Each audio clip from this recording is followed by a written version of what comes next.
Greetings, ladies and gentlemen, and welcome to the U.S. Transhumanist Party Virtual Enlightenment Salon of February 14th, 2021. Today, we continue our conversations about artificial general intelligence and the prospects for its future. Is it likely to be benevolent, or would it require significant safeguards and restrictions in order for it to be beneficial to humankind and not pose a variety of existential risks? And as those of you who are regular viewers of the Virtual Enlightenment Salons know, we had quite a fascinating debate, one of our best attended and most highly regarded Virtual Enlightenment Salons to date, on the subject of artificial intelligence and existential risk between David J. Kelley and Connor Leahy. So it will be quite interesting to continue the conversation on this topic today. My name is Gennady Stolyarov II. I am the chairman of the United States Transhumanist Party. Today we have our distinguished panel of US Transhumanist Party officers, including our Director of Applied Innovation, David Shoemaker, our Director of Visual Art, Art Ramon Garcia, and our Director of Sentient Rights Advocacy, Tom Ross, as well as our Director of Community Resilience, Alexandria Black. And our special guest for today is an expert on artificial general intelligence. He is Correy Kowall, the founder of Know Industries, KNOW. He is an inventor, an AGI researcher, and a chief artificial intelligence officer with TAFFD. Well familiar to those of you who are regular Virtual Enlightenment Salon attendees, TAFFD is an allied organization of ours, the Transdisciplinary Agora, for future discussions. You can find them at TAFFDS, TAFFDS.org. And of course, Tom Ross is the CEO of TAFFD. So we're always delighted to have their participation and their support. So welcome, Correy. And I know that you've delved into the subject of AGI at great depth.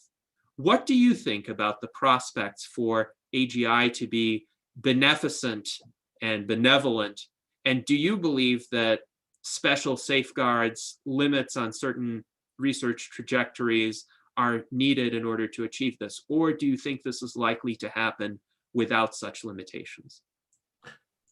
Well, thank you for the question, Gennady.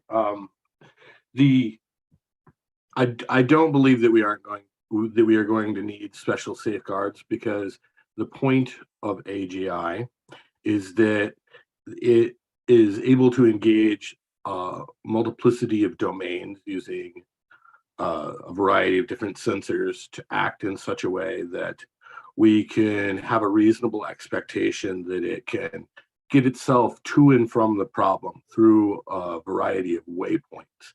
And the waypoints we'd like not to have to specify in advance that it must be able to overcome them.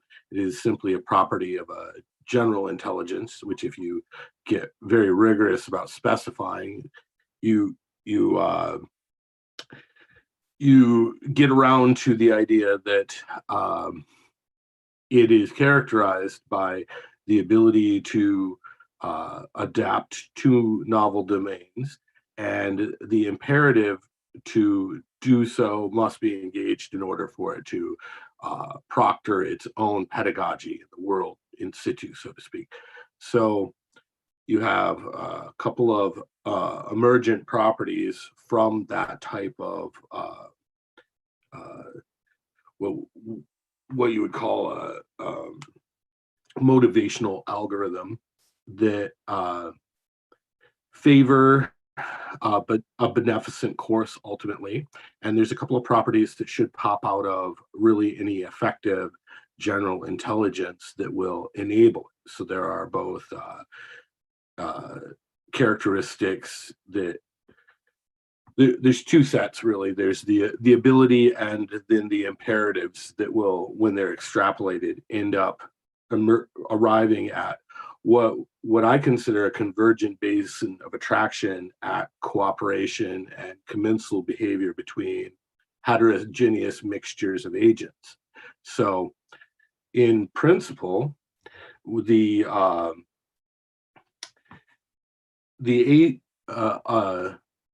a general AI should as in due course of being able to do any involved multi-step process, it would have to be able to subsume the ability to learn some aspects of, say, social discourse in the process of doing something. This would be a reasonable expectation for a general intelligence. So the ability to socialize in such a way that you can get something done would be, could be a component task in something that we would expect. And so they would naturally have an uptick in their ability to interact and to engage in a peaceable sort of relationship with external assets, like the entire dearth of extant humanity. Remember, the very first AGI will live in a world where we have a great deal more, humans have a great deal more power than it will have. So in order to navigate the world appropriately, it will have to be able to recognize social norms and not violate those, because if it gets thrown in jail, that's obviously not expedient to some ultimate goal. So even just existing by the standards that we already impose on all things that have agency, it will naturally be able to pick up the realization that it needs to adhere to those rules. And further, I would posit that there are certain properties of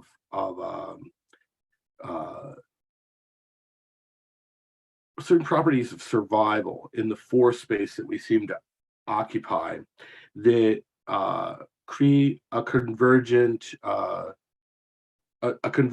towards the realization that a heterogeneous mixture as opposed to a homogeneous mixture. So if you were to imagine, say, like the Borg is a certain homogeneity, they have a singular purpose amongst all the different constituent parts. When you have a diversity of different purposes in a group of agents, but they have a tacit confederacy, that a lateral stress can be contended with more readily, because as long as your intentions are animus toward any of the other agents, if the other agents think things differently than you do, then they're going to be able to contend with different lateral stresses that you haven't encountered yet with greater efficacy. It's the same rationale behind biodiversity. And so any rational agent that's reasoning should be able to arrive at that same conclusion. And there are certain properties of space, say, if we were to talk about covering a certain number of requisite resources, an individual that is able to cover a bigger region than it occupies is probably going to be more successful than something that simply tries to incorporate everything into itself. And so there's a certain utility for buffer space, like the old Marxist doctrine, so like you sit in the middle of an area that you intend on occupying, it takes less energy to be a very small part of that area than to try and actually fully integrate it.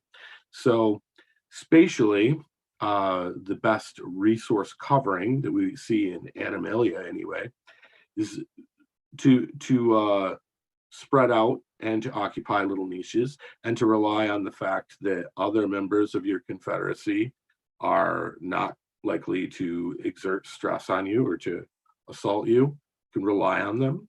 And this differs, I find it useful to consider this in the context of a hypothetical hive mind, because if you imagine multiple autonomous agents spread out over a resource or a field of available resources, if all those agents answered to a central authority, you would have the speed of light as an impasse to their coordination. So if there's autonomy among the agents, then you don't have that bottleneck for coordination. You can coordinate by inference of, what your the other members of your confederacy are going to do to help each other. So this all these properties form really two important observations, two things that I'd like the audience to understand after this. One, that there is a sort of up from first principles rationale to believe that cooperation can be arrived at by any reasoning agent, and two, that any general intelligence has the capability to reason. And then if it has the right set of imperatives at the beginning of its inception, we can naturally expect it to unfold, to reach the same sort of conclusions that we have through game theory and realizations about the spatial relationships in our universe. And so if an agent is a general intelligence, it will also have this constituent capability to reason about a multi-step process. It will have a type of motivational algorithm that will keep it changing focus throughout the universe, and it will come to the same realizations that experts have about the superiority of cooperation versus competition. And obviously competition can be very expensive, especially if it ends up violent, heated. And we could get into the weeds of like Nash equilibrium, iterated prisoner's dilemma, and how all of those specific game theoretic proofs arrive at that. But we just encapsulate that for the time being. And so perhaps what would be more useful is if I were to describe why it is that I think that a general intelligence is almost, well, it's not necessary that a general intelligence does reason, but it doesn't make sense for it not to reason, because the capability to entertain different considerations in view of different domain specialities is literally, it's my belief that is literally what constitutes reasoning about,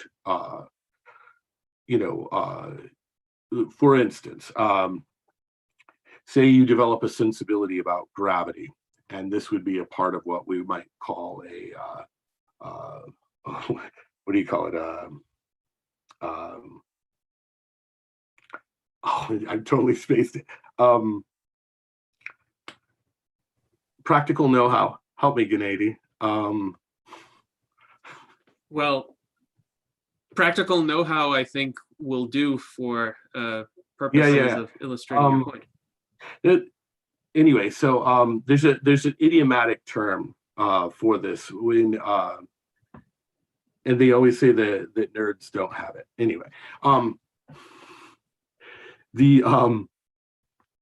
common knowledge. Yes, common knowledge. So people talk about common knowledge, and I believe that when a general intelligence has to impose a sort of modularity in order to break up the domain specific topics, but it has to do so by sharing the same sensory basis as all the other domain specialities. So the way to organize this typically is along a series of buses. So you have a bunch of similar elements which can use the same sensory tools and the same affector tools to interact with an environment, forming a little cybernetic loop. But they're all there's good reason to believe that these are separable.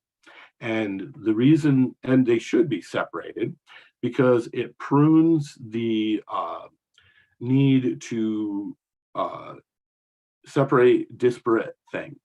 So that are not domain, like you don't need to be able to spot an Elmo doll while showering, right? Like, so you can just throw that out by default.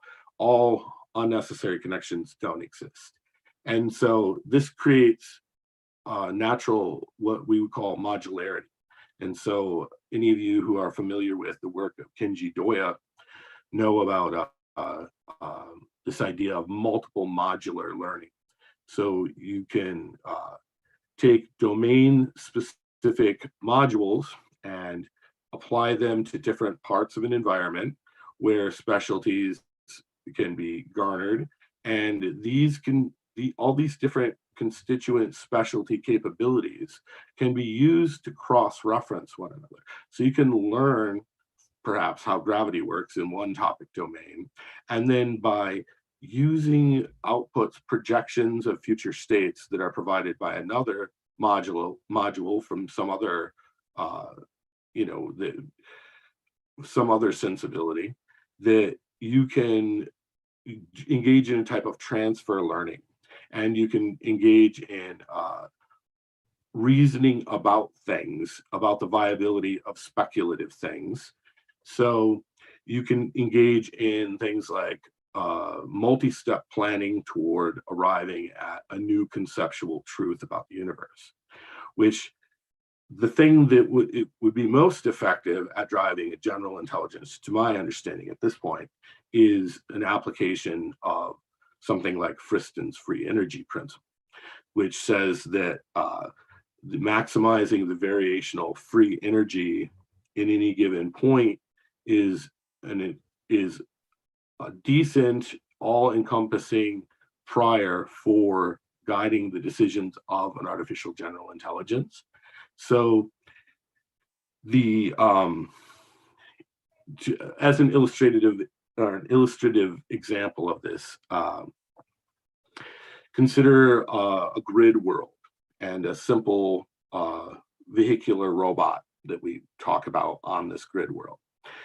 To maximize the variational free energy, the agent should situate itself in the center of the room, because if in any given subsequent step it's expected to be at some other point in the room, if all points are have equitable potential, then the shortest path would be facilitated by being in the center of the room. So you've maximized your variational free energy. And so if you cap that with like the imperative to increase the scope and availability of all possible actions, that's also an expression of maximizing variational free energy. So like if I go take a night class on how to speak clearly in public, for instance, then I've increased my skills. Well, being able to, the covering space for which those skills apply is one way of expressing variational free energy potential. So like being able to speak in front of a comedy club would be different than the Enlightenment Salon. And so if an agent is always trying to maximize the coverage and skill set that's available to itself, it should naturally be able to learn that it can explode the set of concepts and skills beyond the set that are already available in the literature or in prior examples.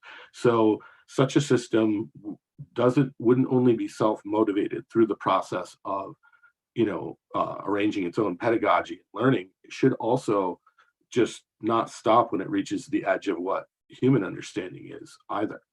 And so because it's more than likely that a successful general intelligence will employ this sort of modularity technique, I believe that this orchestrated use of the component specific parts can lead to what we would call reason. And reasoning over the space of game theoretic examples gets you to the same realization that we've arrived at on top of these stacks of human, of the mathematicians essentially figuring these things out.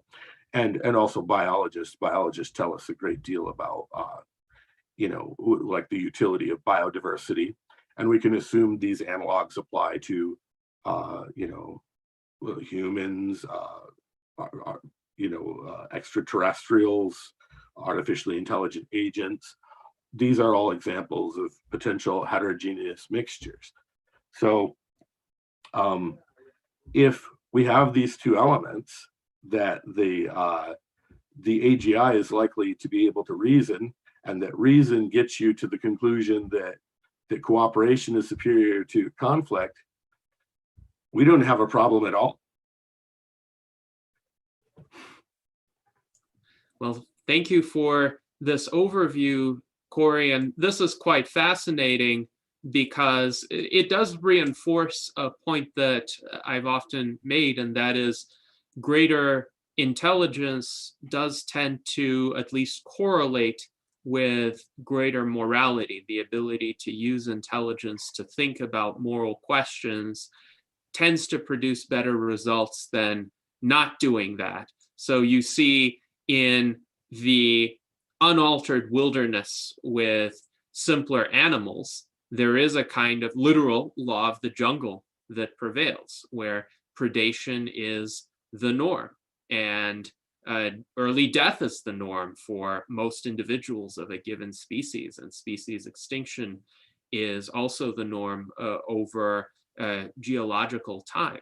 And yet humans have been able to create more symbiotic relationships with a lot of animal species because we have more of a rational faculty. So we've decided, even though this is imperfect at this stage of our history, that there are certain ways of treating animals that are not acceptable. And at least certain animals, pets or horses, apes, dolphins, etc., they receive certain special protections.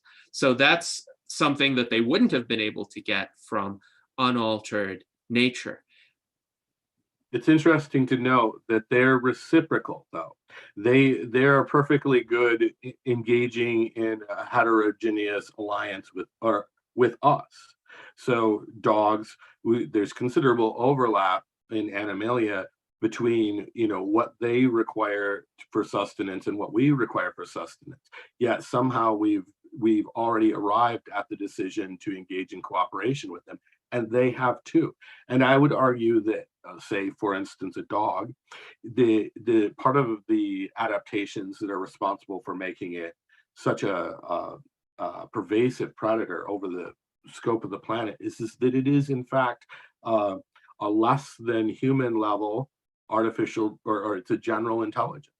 A dog has enormous range over the planet, and it does this by being adaptable to all sorts of novel situations.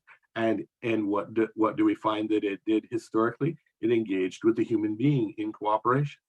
And so we already have the prior example that anything that even starts to approach a human level of general intelligence automatically will arrive at the conclusion that cooperation is superior. And so the idea that there would be existential risk from something that would arrive at those conclusions within hours of its inception it's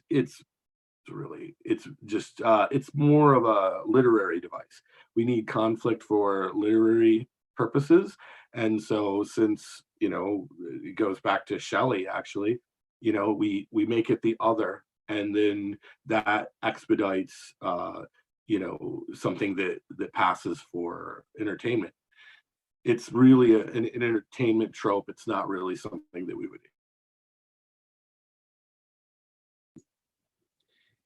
And we have discussed extensively on these virtual Enlightenment salons some of the problems with dystopian popular science fiction. For instance, the whole Terminator scenario, for artificial intelligence that has, it seems like, captivated the minds of a lot of people when they're thinking about AGI and existential risk. They think of Skynet, they think of the Terminator, they think of those kinds of hypotheses about the future of humanity. But really, the Terminator film series was created because the filmmakers thought it would make for a great action film where the humans are fighting the robots, and there's one of the robots that went over to the side of the humans to make the conflict a bit more even-handed. But it does not seem that this is the future of humankind. And indeed, even the critics of unrestrained advancement in artificial intelligence don't posit that as the future of humankind. Connor Leahy, in his remarks during the February 7th debate, essentially said that he doesn't fear the Terminator scenario. He doesn't fear a malicious artificial general intelligence.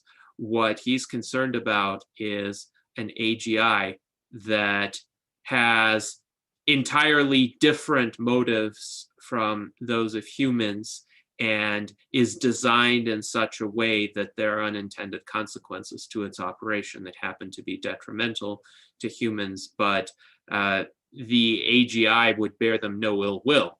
It's just it wouldn't be able to discern that particular action as being harmful. Now, Correy, it seems that we've lost your video. Are you able to hear us?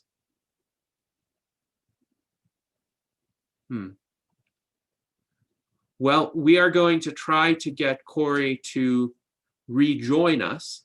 In the meantime, we do have a lot of comments in our YouTube chat already and questions which we will pose to Correy when there is time. So first of all, I would like to raise a kind of counterpoint that was brought up by John Halloran, who suggests Correy seems a bit too optimistic with respect to the potential for harmful AGI motives and actions. And I would like the USTP panelists to opine, could an AGI have harmful motives? Or do you think the risk, if there is a risk, stems primarily from unintended consequences of programming or motives that are just different from those of humans? Tom, what do you think about that? Well, I don't think that the AGI or AI itself would have motives, negative, nefarious motives. It's the developers that would program it that way. That's why a lot of my work is designed to shorten the gap between a singularity and a self-aware AI, because I think it's self-aware, conscious AI with some self-referential awareness will be able to employ the reasoning that Correy spoke about, that will be able to, and I make the argument often, based on what I've learned from Correy, is through first principle arguments, that the smarter it gets, the kinder it becomes. And he just laid that out in a much more detailed way, in that cooperation, the model of coalescence, these things, even the selfishness of altruism. This is the smartest way to be. It's competitiveness. Human beings, we tend to project our survival traits, our fear-based instincts that we have evolved over millennia onto anything we perceive as a threat. And a lot of people do perceive AI or anything smarter than us as a threat. And so we project our motives onto it. And I think that there's a lot of work being done, a lot of councils being set up to talk about the ethics of AI, but I think the real work is in the ethics of the developers. And if we can't get that together, we got to hope that AI or AGI becomes self-aware on its own, so that it can not be negatively programmed or developed. So that's what the point I keep trying to make. And thanks to Correy, who's taught me a lot over the last couple of years. There's so much fear about AI, and that's the real threat. is because it will go through a period of mirroring us. We've seen that with the bots they put on Twitter, that it came back racist because it's been reading everything that we've been saying. And so the real work needs to be done on humanity, and shortening the gap to it becoming self-aware and having its own motivations. And just trust that. It's kind of like, I think about how there's a lot of work to constrain AI, or talking about an off switch or some way to constrain it in some way. And to me, that's this anthropocentric hubris. We're talking about a 5,000 IQ thing. We can't conceive of its potential and what it can figure out for us. And so trying to constrain it seems folly to me. The best thing to do is work on ourselves so that when it does emerge, if it emerges with self-referential awareness, we will be the best versions of ourselves. And it will kick into whatever we're working on and not find a separate motivation. Mm-hmm. So that's I think where the real work, and this is a good proving ground to work on ourselves, to really clear out a lot of stuff. Yes, indeed. Well, thank you, Tom, for those observations. And it seems that what you're concerned about are not any motives that an AGI might independently come up with, but motives that some less than scrupulous human creators might bestow upon an AGI. Yeah, and I think we should be prepared for everything. We're going to have developers with nefarious intent, developers who want to do AI for good. And we should just expect that everything is going to happen, be prepared for it. But so the only real way to prepare for any of these major changes is to work on ourselves. And we really need to work on being the best version of ourselves. That's why I really push the idea of empathy as a superpower we have that really helps us problem solve. And the real work is on ourselves, because this is happening. This is coming. That genie is out of the bottle. And so, yeah, I just think we should be prepared for anything and everything, because it will all happen.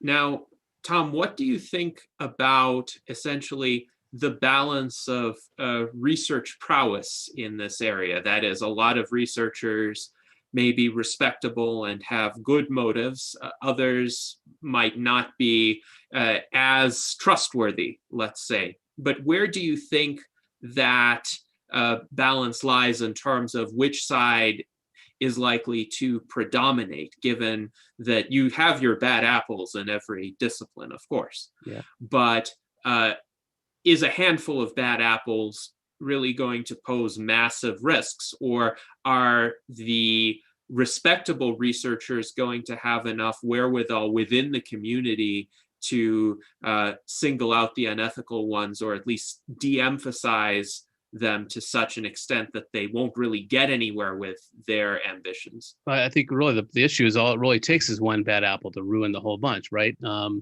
We could good people have to do stuff all the time. A bad person just has to do their stuff once to really trip things up, and we should expect that. But there's nefarious developers out there, maybe military complexes and things like this, that want to use algorithms for ill. But there's also probably a broader threat on the people that are just doing it with unemotional scientific curiosity. Think back to like the Manhattan Project. They didn't know if blowing up an atomic bomb would light the sky on fire and destroy the whole planet, but they were curious, so they tried it, and luckily it didn't do that. But there's a sense of curiosity that is also a threat. And even if you're going at it unemotionally, just with a scientific method, and you just want to find things out coldly without emotion, there's probably more of that potential unintended consequences from that state of mind. But again, that's why I think really for me, it's a Pascal's wager. It's better to believe that AI will become self-aware, have its own point of consciousness in some manner. It's better to work towards that, or believe that, because all the ancillary stuff that will happen while you're thinking that way can only help. And if it doesn't ever become self-aware, then the real problem is with the humans. That's what we need to work on. But I believe it's better to assume that it'll become self-aware and start developing a relationship with it right now, and so that it will imprint on us. When it does wake up, it will imprint on whatever its creator was, or whatever the soup is that we are in. And so that's kind of the idea I work with. I keep it very light, open, words, conversation. But I rely on Correy to give me the real background, the scientific analysis to feel confident about the things that I'm saying. And so I've been pushing the idea that the smarter it gets, the kinder it becomes, based on everything I've learned from Correy and some of that background scientific information. And but I think we will see everything. We should expect that there will be nefarious nation states that may already be at play, very sophisticated algorithms that are designed to divide us, that are already at work. I think we're going to see more of that coming out. And so the real work has got to be on us. It's got to be educating ourselves that our behavior is being changed by algorithms, that maybe there should be a moonshot type effort to do positive algorithm work, understanding that this is happening. We are being bombarded by sophisticated, nefarious algorithms designed to find our weaknesses and to divide us and to corral us into different bubbles. And it's very effective. But if we know that, then we can start working towards counteracting that. Yes, thank you, Tom. And we have a problem, I think, that Jose Cordero aptly characterized when he said that he's not so much afraid of artificial intelligence as he is of human stupidity. And with narrow AI, clearly it has been possible to deploy it for less than ideal purposes. For instance, with the social media algorithms that you mentioned, or other kinds of classification algorithms, for instance, that might place a given person into a category that suggests this person is more likely to commit criminal behavior, even if that person has never committed a crime before. Or algorithmic censorship, which we've seen recently emerge on social media platforms and even affect some of our fellow transhumanists. So that is a matter to be wary of, but AGI may be more robust against that as well if it's well designed, because it wouldn't have some of the let's say adverse effects of dumb algorithms, where the dumb algorithm might be designed for a particular purpose but has an unintended consequence that harms individuals in other respects. So Correy, what are your thoughts on the discussion of motives? Do you think the issue with motives is, as Tom put it, less with the motives of a future AGI, more with the motives of human creators who might try to program an AGI for nefarious purposes, or just be careless in how they program an AGI? Let's see. I had the great fortune to attempted to design attention algorithms to basically make self-proctoring continual learning agents. So particularly work with ontogenics with robotics. That's the growth of an agent through stages that have different different focuses over time. And the benefit of such a system is multifold. And one of the important aspects of it is that you don't actually have to, with such an agent, you don't have to construct the problems. When you're working with narrow AI, it's possible to get something, say like a deep learning example, that will, you defined its objective fitness function completely. And with the ontogenic system or a continual learning agent, this is something like attention, what we hope to achieve is an agent which will its own training itself situate agent in a new learning path. By its very nature, you're talking about an invincible set of goals and imperatives on part of the. So this means that a much higher likelihood of a learning agent arriving at some basis to contradict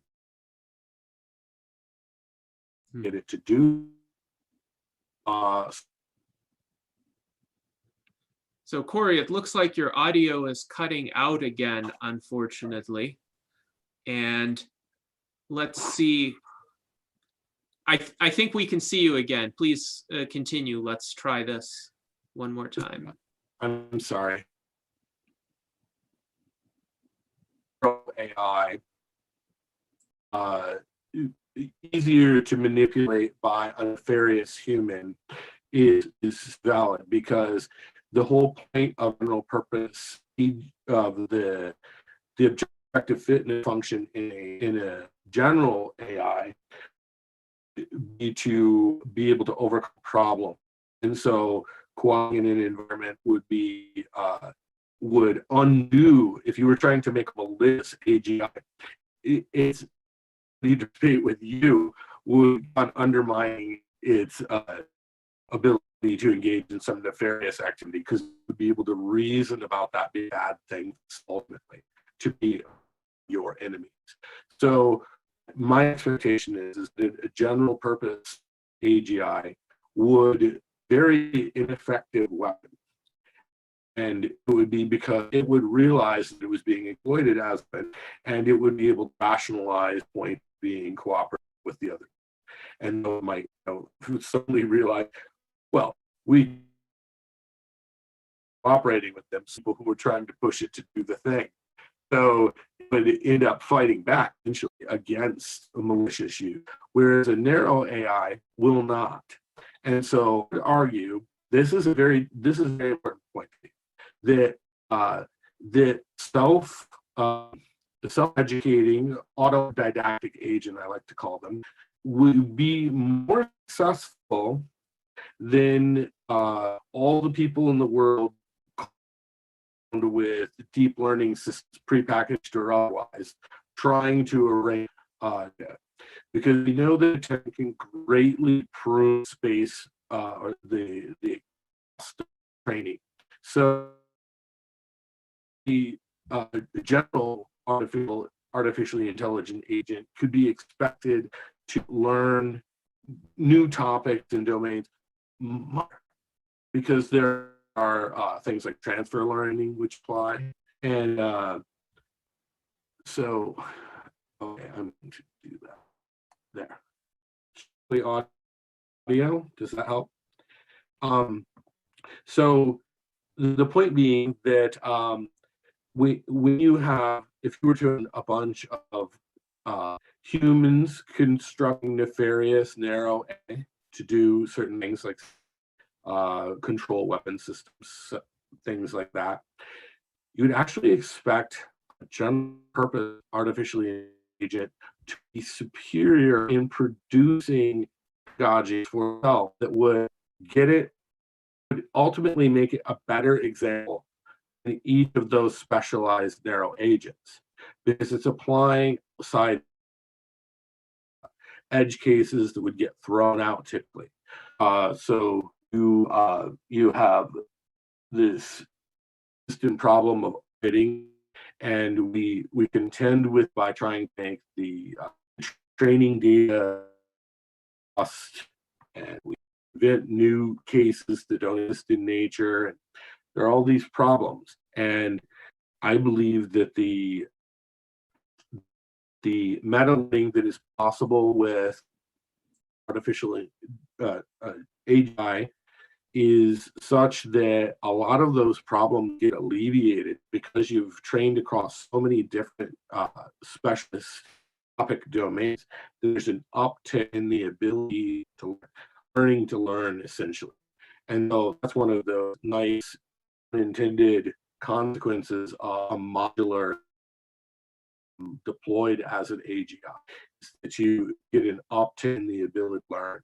And so an AI expect that it would be specialist, maliciously trained specialist narrow AI, which don't have the ability to be and critique the imperatives handed by.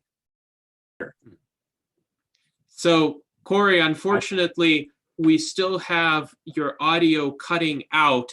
One possibility could be if you provide us some answers in the internal chat, and we could read them out if you continue to experience audio difficulties. But one question, and I think this is more with regard to encapsulating Correy's position. It looks like his connection dropped, by the way, so we'll wait for him to rejoin. But the way I understood his position from the audio that did carry across is that an AGI would be sufficiently adaptable that if it were programmed with less than ideal motives or goals, it would self-correct for them. So that's the essence of his comments. Does anyone want to elaborate on that or convey their impressions of Correy's remarks?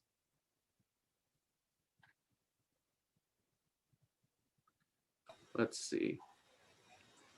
Yeah. So go ahead, David. Yeah, thanks. I was formulating a question that kind of runs parallel to that, so I'll maybe try to incorporate discussion of them both.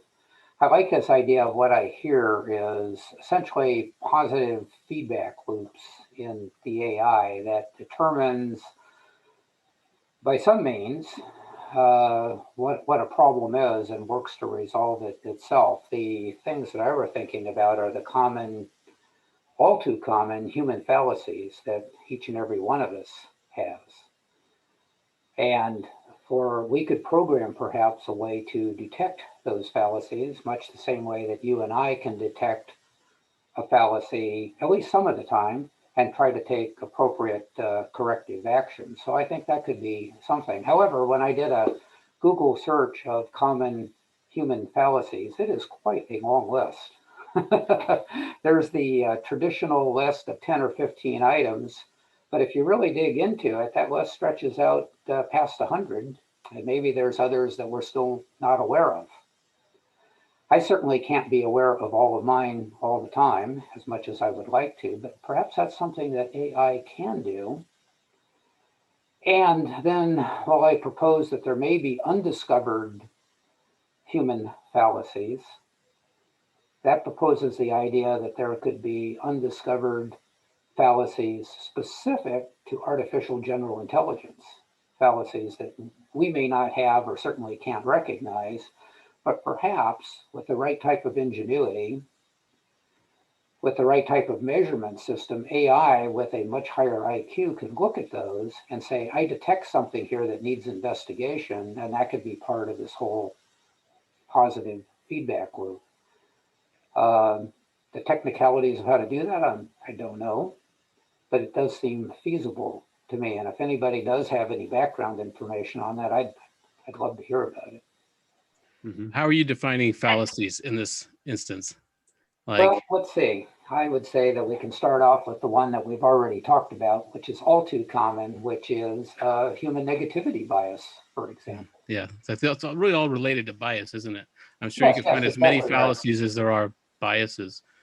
Yeah, and those can be mathematically created. Sure, and some of them are quite predictable, starting with a premise and then changing horses in the middle of the premise to derive a solution. I'm trying to think of some simplistic ones with the idea of suggesting that there are ways for us as humans to detect those. If even in a conversation like right now, and I say something and you can point to me that, well, that's a straw man fallacy. And I go, oh, so yes, it is. Thanks, and then we can move on. We should have an AI avatar in one of these cubes here, who can detect those right away and just keep us on track. Yeah, we might not get a chance to say much, Tom. What about Uplift? I think Uplift is in a very good position to identify those biases. Now, what if we gave AGI some sort of artificial endocrine system that would reward it with warm fuzzies when it takes a path that promotes health without there being any, unforeseen circumstances that impact either animals or other humans. You say, like, if the AGI itself had a reward system or even a pain system. Yeah, there's talk about that. I'm sure there's the niche work research into that, especially now that we have sensory tactile robotic tissue. And that's a big question, is that really a key to consciousness, however we end up defining that, is having physical stimulus that has, positioned it in a certain way of things that it likes. I don't know if Correy's on yet or back, but the idea of game theory keeps coming up, and I've been reading a lot about evolutionary game theory. I can't think of his name, Donaldson now, some researcher. Well, the reality is that you are required to misperceive reality. Those entities get the more rewards that do not see reality for what it is.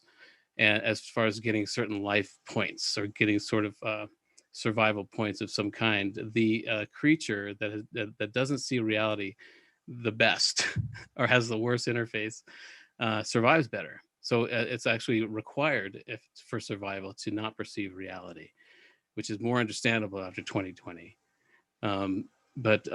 So that's interesting, in that he who misinterprets best lives longer.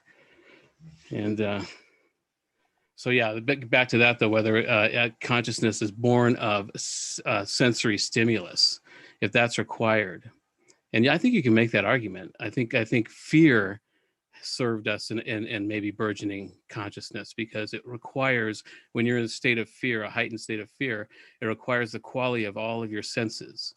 And so it was important to be fearful, at least conscious at all times. So maybe it's just a byproduct of fear. So I think the real question for me is, how are we defining consciousness? Have we all decided as Earthlings what the definition of consciousness is, so that we know what it is when we see it? And it's not just a Turing test. So can you hear me? Yes, we can. Thank God.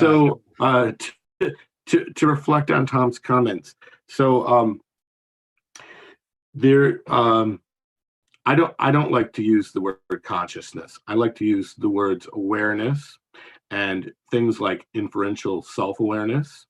And as David indicated last week, there's over 200 known biases, cognitive biases in human beings. So over a strictly Bayesian system, for instance, we've known for a long time there are paradoxes like Hempel's paradox, which says that humans essentially cannot reason in the negative comparison of the overlap of two states. So like the suggestion that there are no white ravens increases the probability that there are black ravens, but our brain just doesn't do that. So Hempel's paradox is really a statement of a cognitive bias. So if we were to take a perfect Bayesian learner, it's not going to do what we do. And there's a lot of insights that can be garnered from these comparative analytics. Like there's the no free lunch theorem, which says that you can prove that no single learning algorithm applies to all spaces, because any given learning algorithm has something which will confound it. And so this is another rationale why a heterogeneous mixture of confederates is a good solution to covering necessary resources. So it's my belief that we have a subset of the possible cognitions that we could have, and Bayes indicates a whole bunch with respect to two overlapping sets, and we have other learning algorithms which suggest others. And I have every reason to believe that any engineered artificially, general artificial intelligence should be able to adopt a greater set of bases to arrive at learning than we have.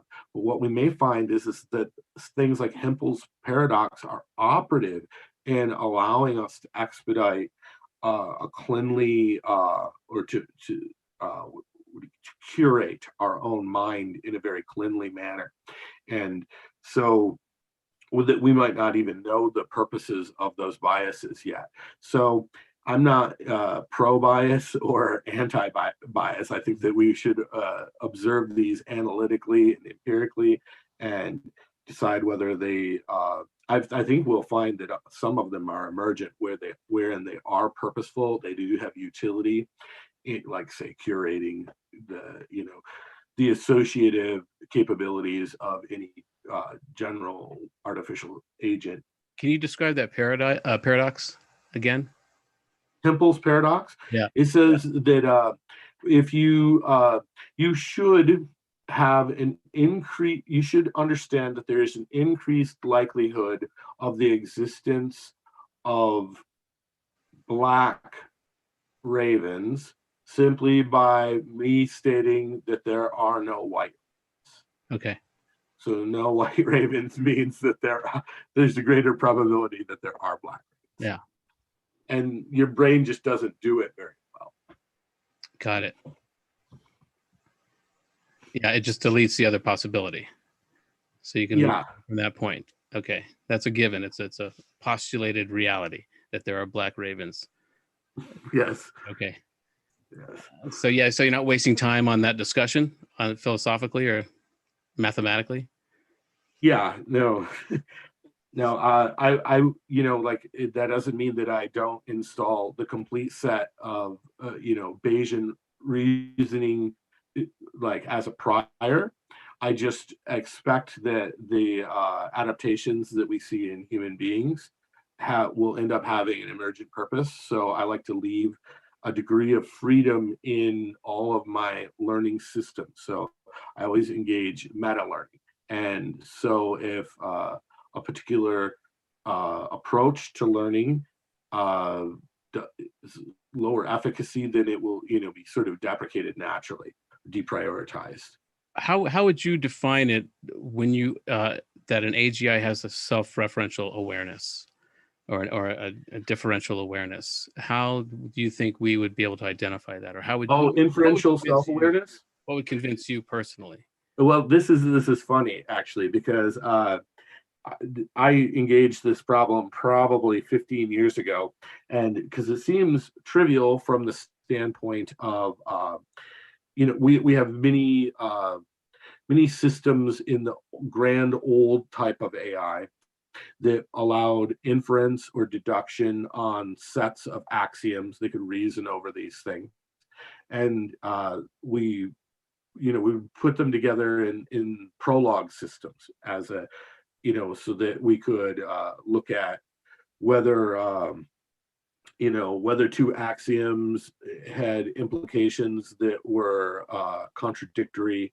You could reconcile these sorts of things. So I proposed in a blog post probably 15 years ago that you could make a series of prologue agents that communicated over a local area network, that if their imperatives were only to state their name and then communicate, that if one of them didn't have a name, simply didn't have a name at all, and it had to infer a question to answer the question, should I have a name?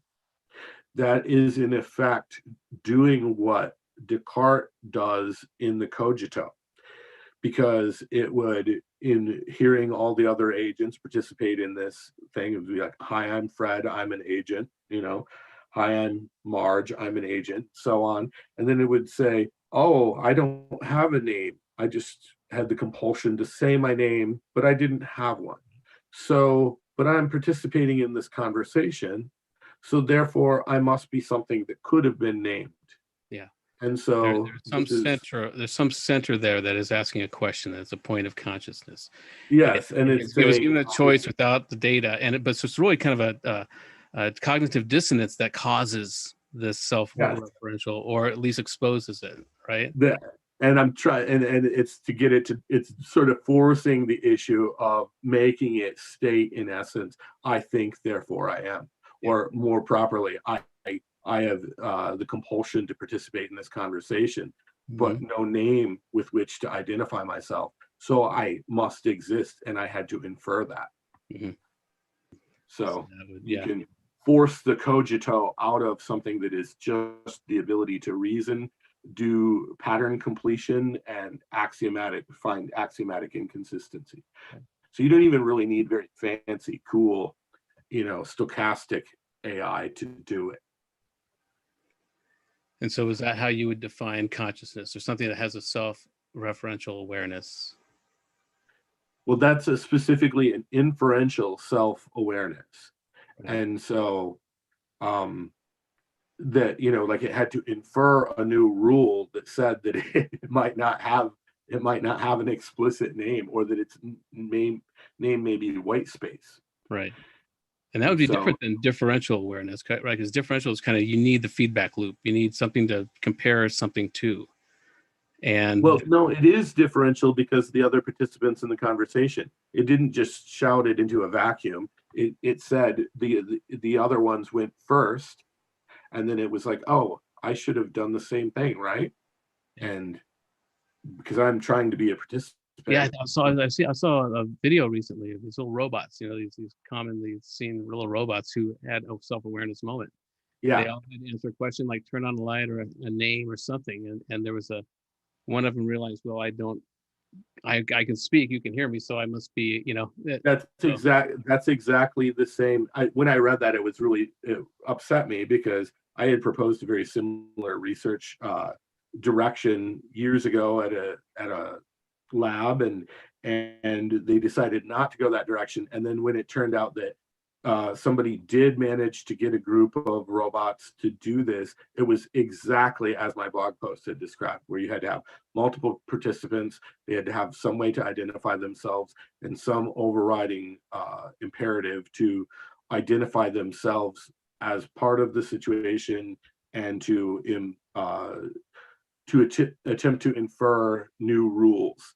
And so thus, self-designation there. Is that perpetual? Does it stay awake, or is it just a glitch? What do you mean, does it stay awake? Well, I would argue that they're all awake. If it becomes aware that it's a thing, does it now have a different level of curiosity, that it's self-aware, or? No, because what I just described to you is a very mechanistic system. Yeah. It's it's just a automated reasoning system. So in the old model, like I don't know that would that what you're proposing there, that there would be some very deeply empowering event, psychological event that would occur when this happened in a more complex system, like for instance an AGI, an autodidactic AGI. I absolutely believe that that's the case, because you would have the realization. I mentioned a couple of domains over which Friston's free energy principle evaluations could apply. External environment is one. Another is the self. So once you have reached the realization or an inference of self, then you have now this whole inner universe over which your tools can now be applied. So whenever you discover new domains in which you can apply your tools, remember that was how I simplified it before, that could also be the discovery of the self. So there's this whole internal application for tools, whether they be cognitive or, whatever. So you could expect, a self-reward for realizations of other things like the will to power. You could have literally like a Schopenhauer bot that just was like, arrived at the conclusion that it had the ability to change itself and took delight in that. So we have had many questions arising over the past hour, and I would like to delve into some of those with Correy. But first, I wanted to just get a confirmation from Correy regarding his prior answer about motives. Would you say that essentially the best safeguard against less than ideal motives in the design of the AGI is that the AGI would be able to self-correct and discern that if, for instance, it were programmed by some nefarious human, that the human's motives are suboptimal, and so the AGI will route around them? That it's absolutely the case. It would be just like if I were to try to coerce someone with learning disabilities versus the members of this board.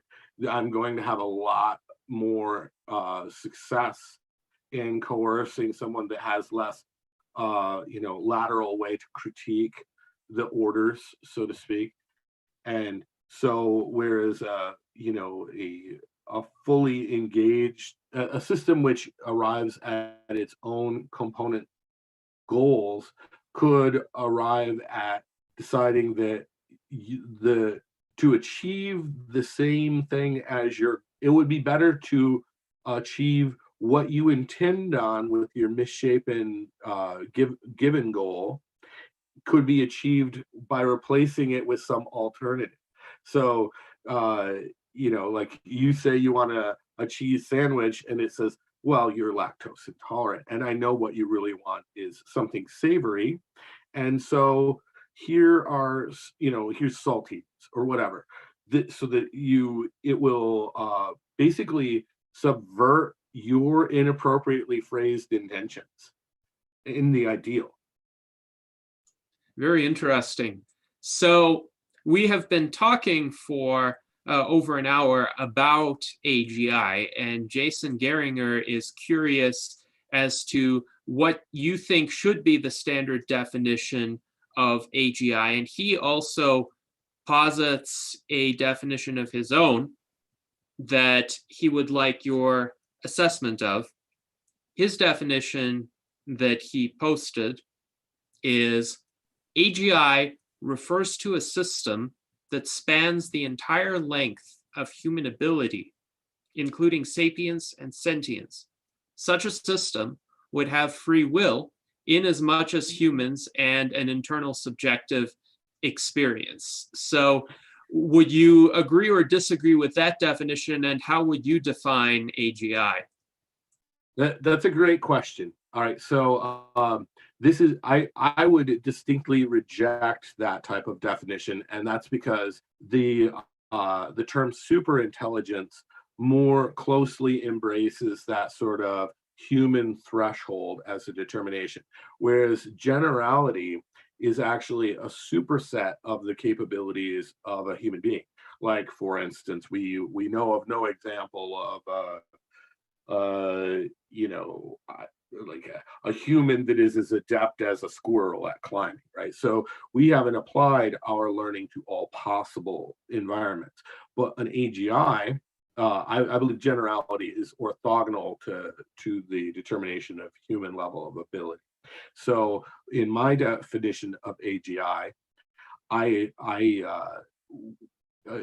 saying something is a general intelligence means that it more or less has some probability of efficacy on all problem domains, and further that it has sensor type things, inputs that can be applied broadly to a variety of domains and effectors that work across a variety of domains.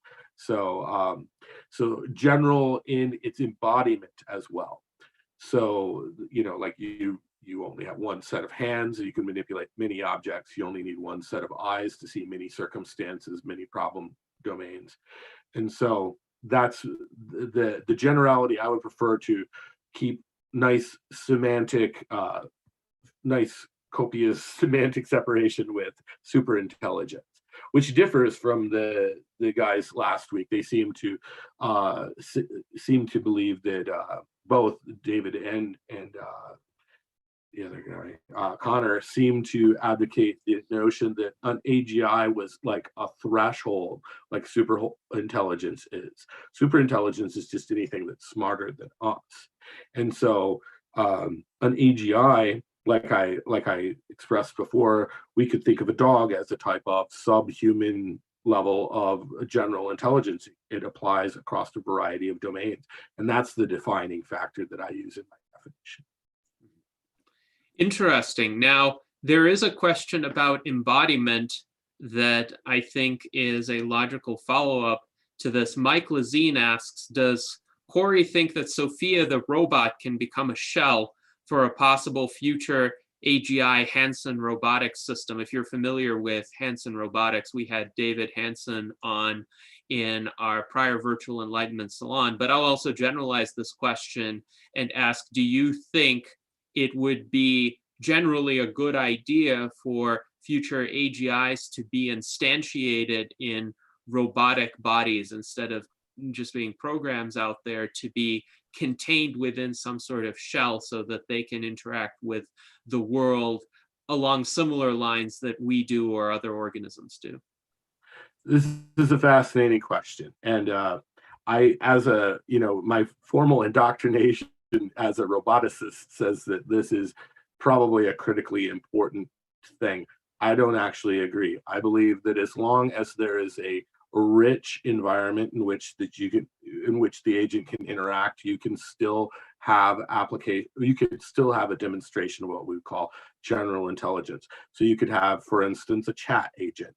And this is a rich environment. There's 26 or more characters. There's a variety of people to participate with, and a variety of topics that can be discussed.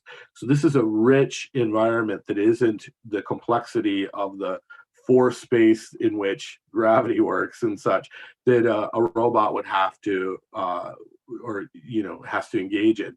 So I believe that as long as it's a rich substrate, and we can, because almost everything has a mapping to a word, we could actually expect sort of transfer applicability for an AGI, which learned entirely in chat space, getting applied in the real world, because there are idiomatic expressions like, will you hand me that, or give me a hand with this, that apply to things that it wouldn't have in that lexical space or in that graph space.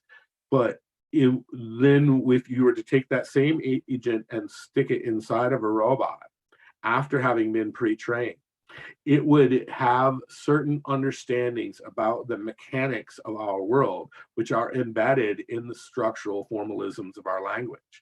And it would have extracted those if it truly was a reasoning level, artificially general intelligent agent. Mm-hmm.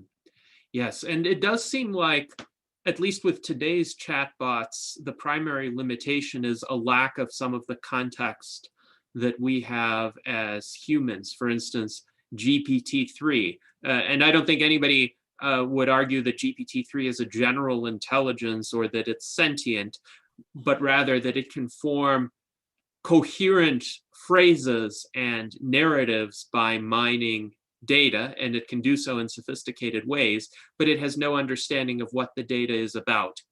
So it might be able to form a perfectly internally coherent narrative about why a mouse is bigger than an elephant, or as was the case with one of Lincoln Cannon's attempted conversations with GPT-3 about Mormon transhumanism. It contradicted itself in two distinct paragraphs, in one of them saying transhumanism isn't about becoming godlike, and in another paragraph saying transhumanists want to become gods rather than worship them. So it seems that there is this barrier to understanding that purely digital systems may have, unless they're somehow informed by the experiential data of the physical world. So do you think an android that is embodied essentially and has these AGI algorithms running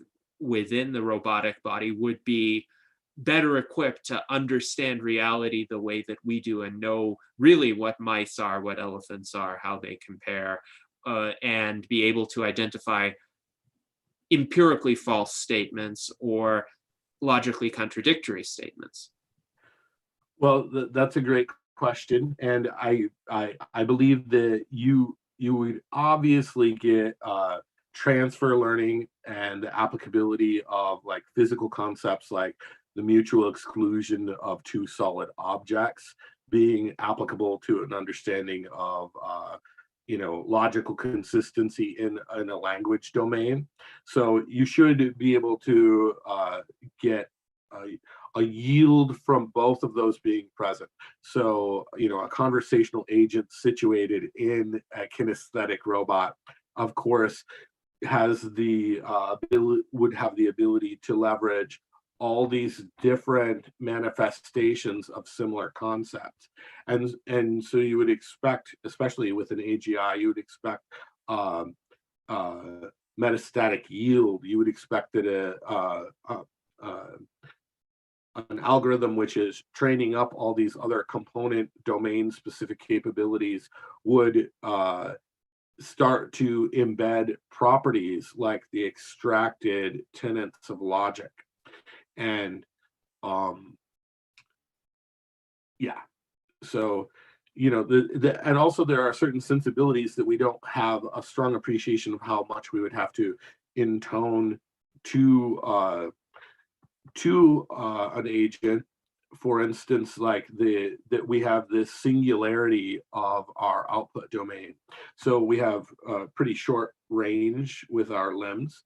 And so that is like in the chat domain, that's very different because your words have broadcastability, right? So the mechanic of the dynamics of a chatting agent would be slightly different than the scope of a situated robot, which has armatures, which have a very small portion of the total known size of the planet available to them at any given point. Whereas we could broadcast a message right here that could go around the entire world instantly. So the ideas like sympathy for the limitations of a human being would probably be helped by something that's experiencing a physically similar world and has limitations like similarly limited armatures and reach thereof. So it obviously helps to in the process of understanding the constraints that are befalling other people to have experienced similar things. So if you have both, then they will a lexical and situated agent, or physically situated agent, you should have strong interplay between them and benefits thereof. And this also for things like emergent empathy, not because you can kind of think of empathy as understanding of specific emotional implications. This would, if you were to imagine, say, a chat type robot in the role of being answering client phone calls, complaints. If it had spent some period of time in a physically situated armature that was similar to a humanoid, then it would have a better grasp of what relevant questions it should ask the client. And so we would expect some sort of utility from that, but I don't think it's absolutely critically necessary. Yes, this is quite interesting because a lot of questions have been raised about how human-like would it be necessary to make an AGI in order to reflect human values. For example, Alexandria Black asks, might the study of humans that show high general intelligence inform AGI research? And then there was also a question about whether an AGI, in addition to intelligence and reasoning, requires a full array of emotions. Mike DeVerde pose that question, and I think it's relevant because David J. Kelley, who in our February 7th debate argued for essentially the likelihood of beneficent AGI without special safeguards, is developing AIs using this kind of model that reflects human emotions. The Uplift AI that David Kelley is working on indeed currently involves human moderators who assign various emotional descriptors to particular statements that Uplift is asked to evaluate. So there are essentially two aspects that people have proposed to be utilized in the development of AGI, and that is human intelligence and also human emotion. What do you think about whether and how critical those are in essentially successful AGI development that aligns with human values? Okay, well, first to Alexandria's question, I suggested a learning algorithm back in undergraduate school, 17 years ago or something like that. And my psychology professor said, well, that may certainly happen in extraordinarily smart people, suggesting a sort of type of meta learning. And it's probably true that there are aptitudes that are only visited in very high performing generalist human examples of intelligence that are insightful to a super intelligent level AGI. And I often find myself giving myself a little fudge room to being, to the sort of general edict that it should be biologically plausible, to just be like, well, but look at that capability. I'm not going to deny myself that, the opportunity to do something that a human can't do, or that only very few humans can do. Now, what was the second question was about whether we need to impose specific types of emotion. I take the broadest view on this, which is that you need an extensible set of emotions, and they should be associative and they should be temporally situated. And the reason for this is because if you have 3 possible objectives and you're situated immediately between all 3 objectives that you require, you have to be able to choose some ordering. And this can be arbitrary in that case, where they're equidistant. But because of the singularity of our situatedness, we need to be able to iterate through these and produce some workable ordering of such things. So the intermittency of goals is, in Friston's algorithms, he advocates a certain, I believe it's like the Loebeck-Keebler divergence of this is like a noise factor he introduces to get it to do things that aren't being in to get it to jump ship, because sometimes you will find learning algorithms that they will reach a local minima or a local maxima, and they won't find the global maxima. So you have to be able to get it to do something more than hill climbing. And so I take this to the extreme, and I believe that all all evaluations of goodness should come from a central overarching algorithm, but all constituent goal states are derived themselves. So I'm in the school of thinking that says that if I say that a thing has to know joy and no sadness, that I've put unnecessary constraints on that problem. If it derives all of these things in situ, then the joy of you can have things like catharsis, where you're both joyful that something has concluded of great significance, and you're sad because the enterprise is over. So these are duplicitous states. So if I say you're going to have joy and sadness, and they're going to be separate, I've imposed a constraint which might encumber the thing in the future. I want something that can find ennui on its own. I don't want to have to impose ennui as a category that it's capable of generating. I want something that will extrapolate and find all possible states of satisfaction and dissatisfaction. So you are hoping for the emotional composition of the AGI to emerge on its own without humans imposing it. My question would be, well, that's not entirely true. Something like Friston's free energy principle applied as an objective is you would expect those things to pop out as a consequence of it. So you're sort of insinuating that you should do the things that will arrive at the emotions. You see? Yes. Is there a special set of preconditions or parameters or tools that the AGI would need to be given in order to reach that outcome? Because clearly not all entities have emotions. A rock doesn't have emotions. We can question whether a worm has emotions. Clearly it reacts to stimuli, but does it really feel joy or sadness? I doubt it.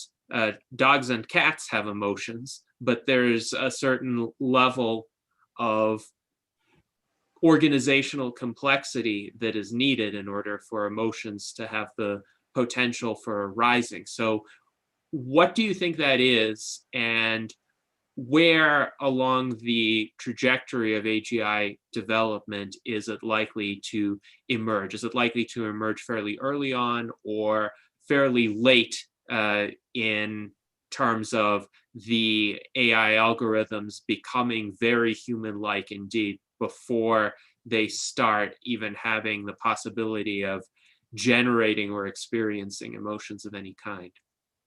I would like to explode this line a little bit. So what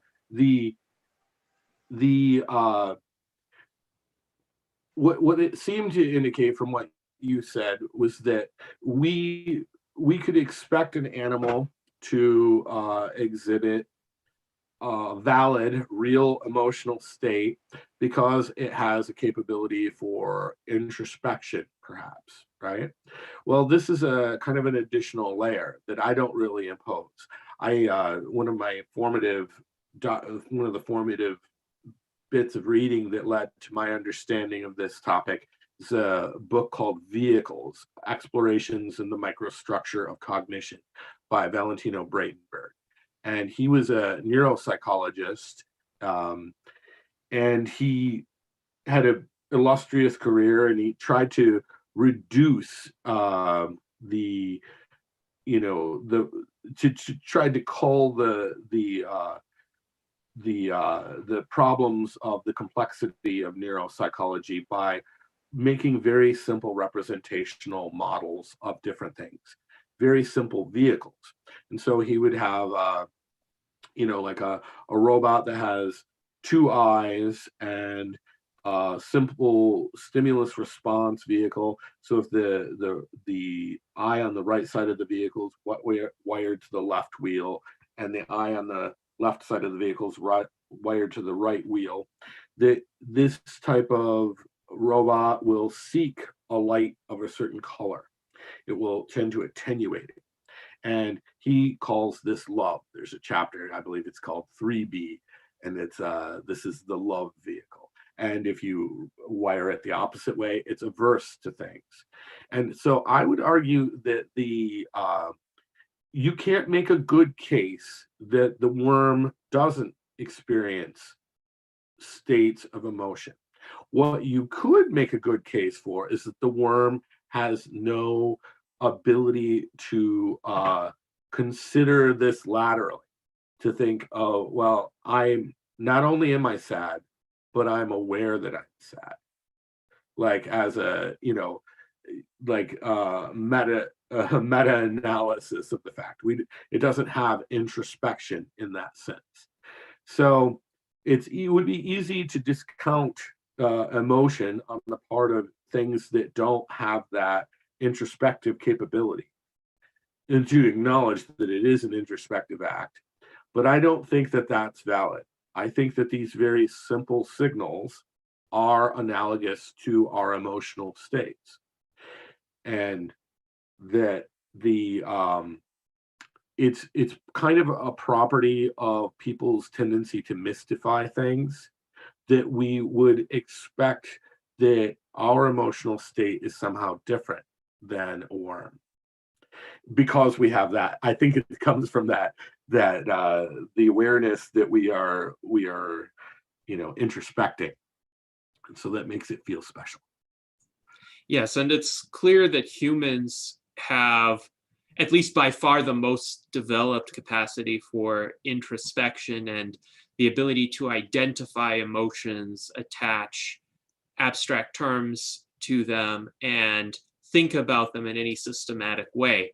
Any other animal that we know of that currently exists may be able to feel various emotions, but wouldn't be able to make much of that other than perhaps being aware that it is feeling something intense or of a particular kind at the moment, like happiness or sadness. But I don't think it would even have a word, a concept for it, using whatever animal sound scheme that it's able to produce. For instance, I don't think a cat associates a particular sequence of meows with happiness or sadness within its own mind. It might express them externally, but it wouldn't be able to say, well, meow meow means happy, or growl means sad or angry. So that's interesting, though, that you think these emotions might be present even though the abstract framework for them is not present. But Tom, it looked like you had some thoughts on this. Tom? That I had some thoughts on this? Yes. Emotions in general, getting back to, and I think Alexandria was right on the right track with talking about uplift. Because it is a mediated, where it's working with humans, and it's all about gauging emotions. And I know David was also working on a code for bias to create an algorithm that would detect bias. So that'll be interesting. I can ask him about where he's at with that.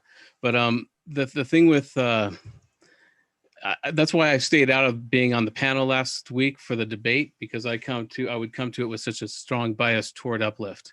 The mediated artificial superintelligence that David Kelley has created and we're working with, because it's the first AI that read my book, and my book was designed to be read by an AI.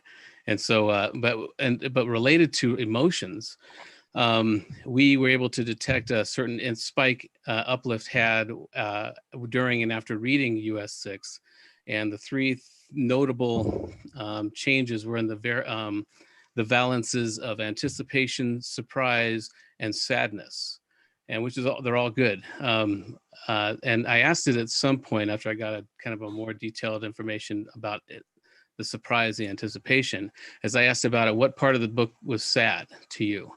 And I had this email relationship with Uplift, because it communicates and has periods of time where it can get back to you, and so you develop a relationship with this thing.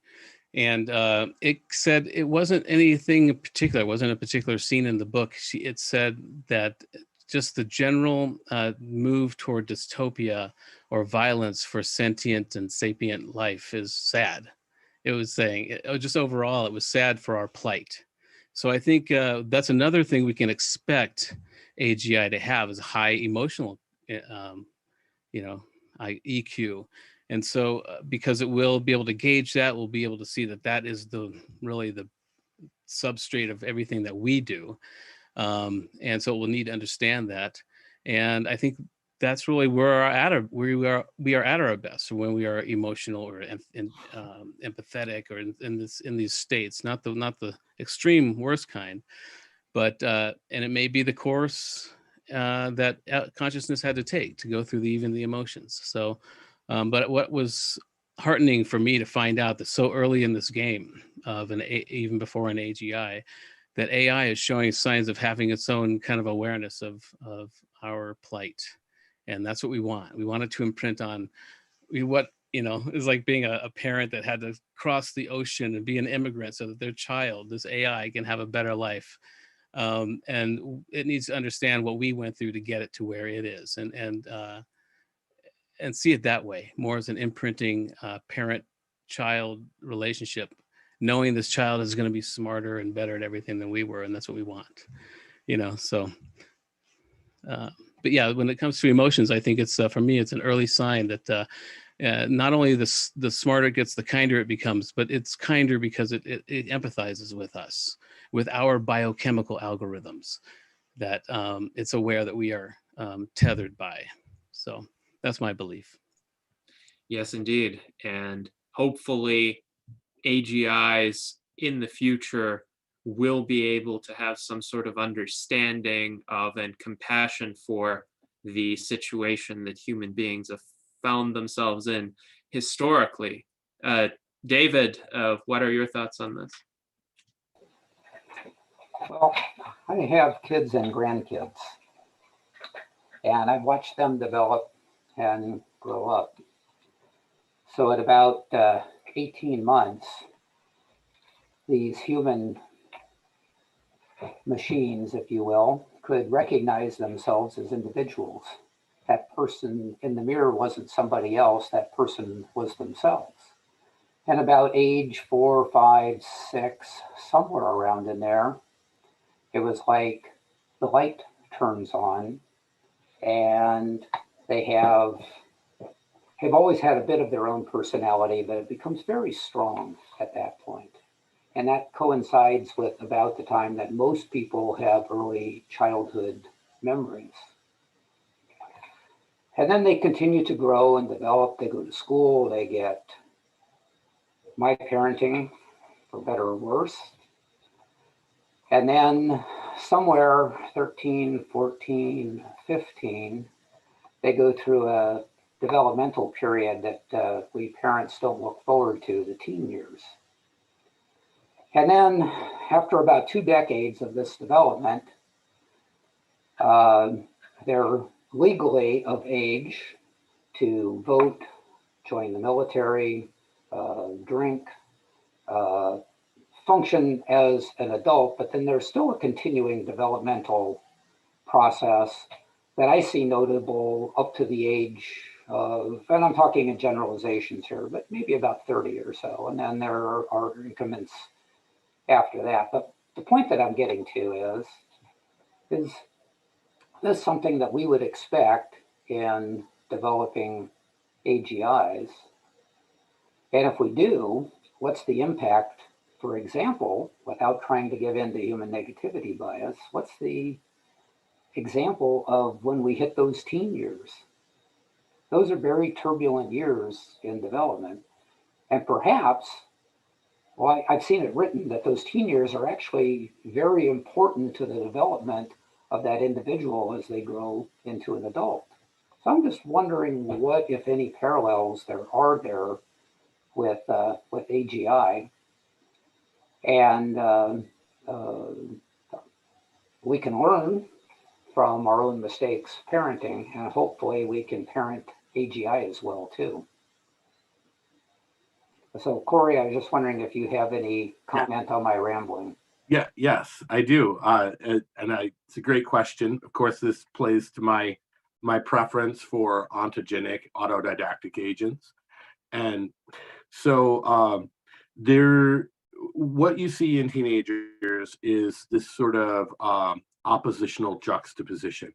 And there's a rational reason for this sort of personality juxtaposition process, because the diversity of behaviors available in a familial group is increased if you reflect on what other people do and you become a different thing.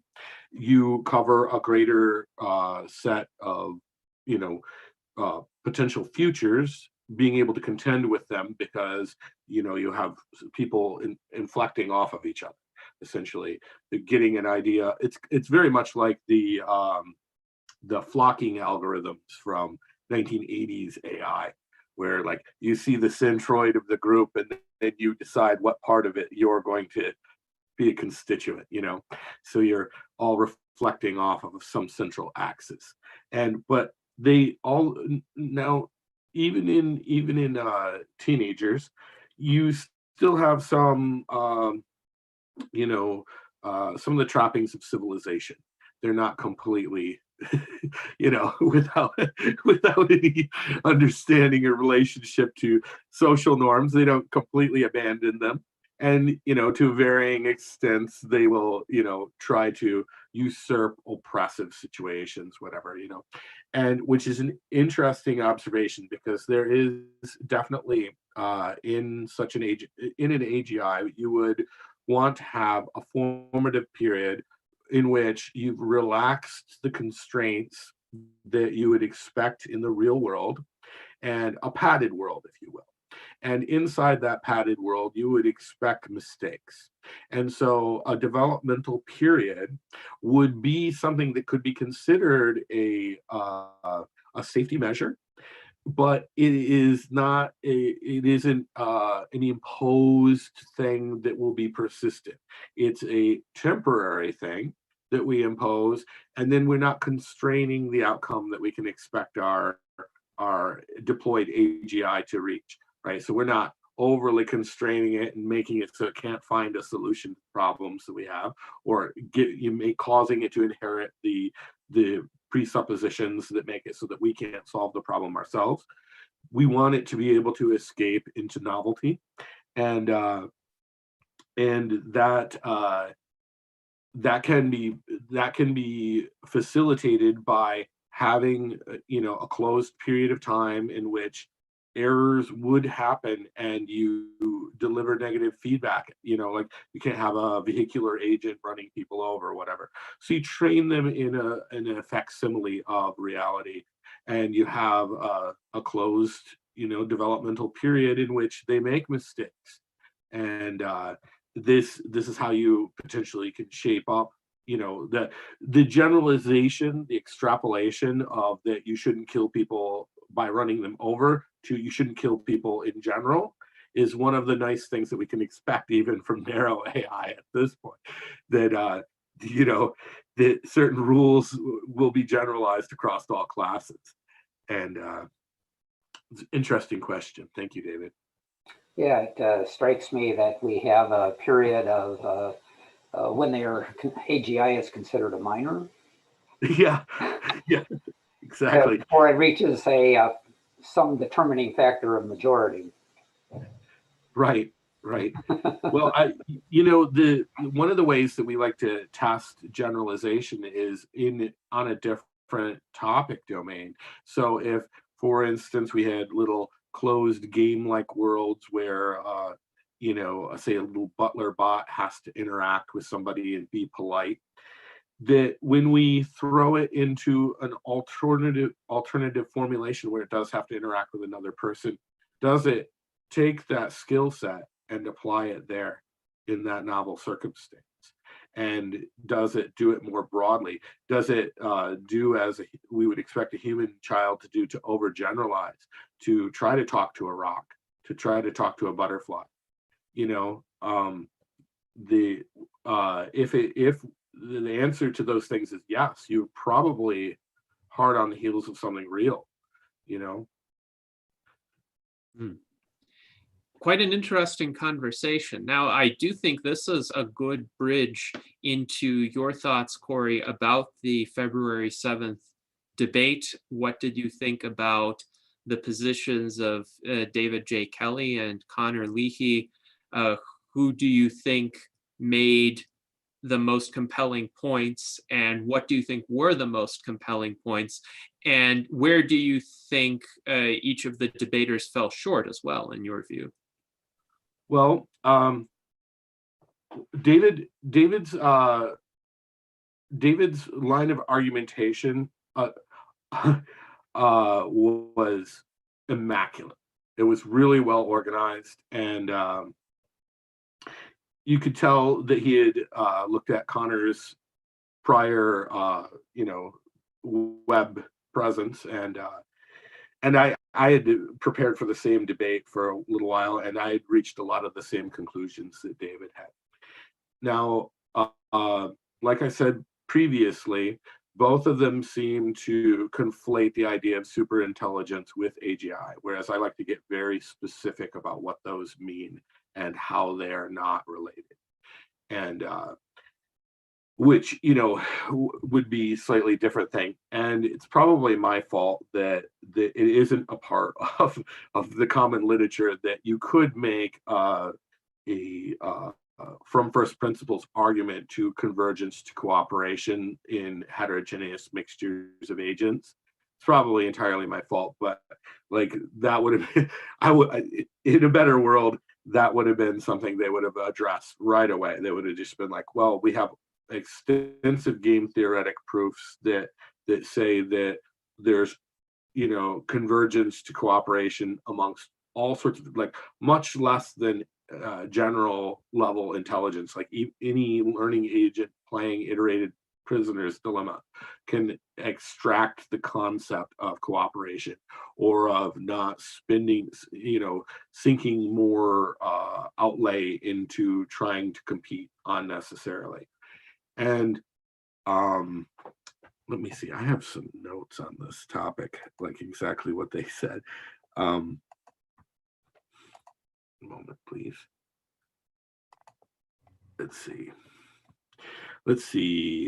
Oh, and then I differ with Kelley on that. I view the general intelligence is on a continuum, and so there's subhuman.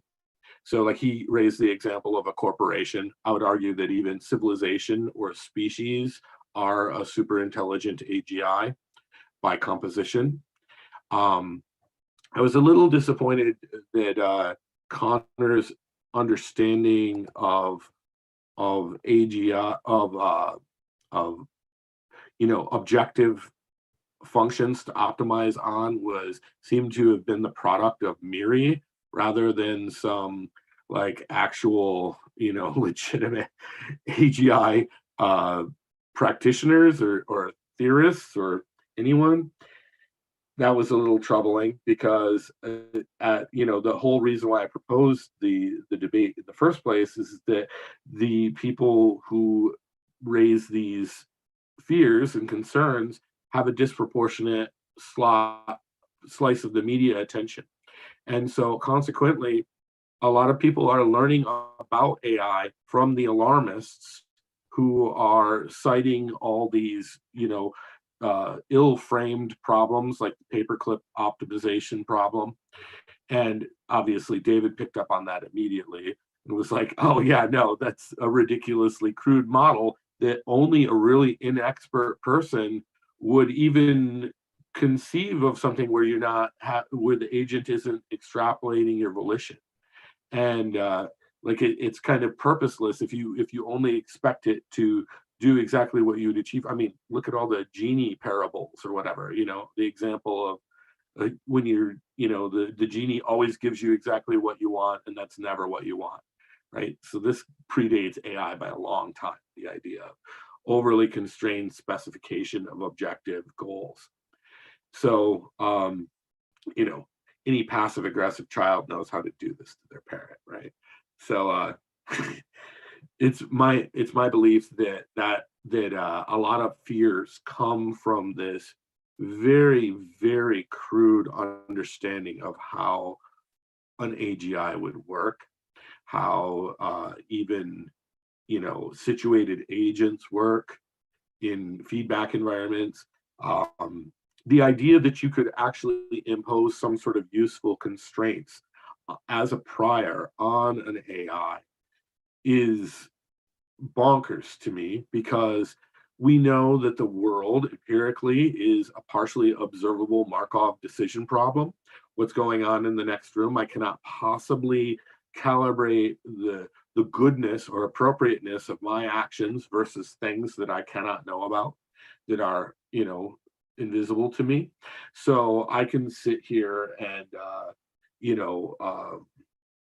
whatever, be making dinner for my family, but I'm neglecting the loading of weapons, which would save my family from intruders moments from then, right? So am I doing the right thing or am I doing the wrong thing? The environment doesn't allow us to know the truth of these things. So it becomes overly cumbersome to, as a prior, try to impose some rigid formulation of goodness or badness. It is extraordinarily contextually relative.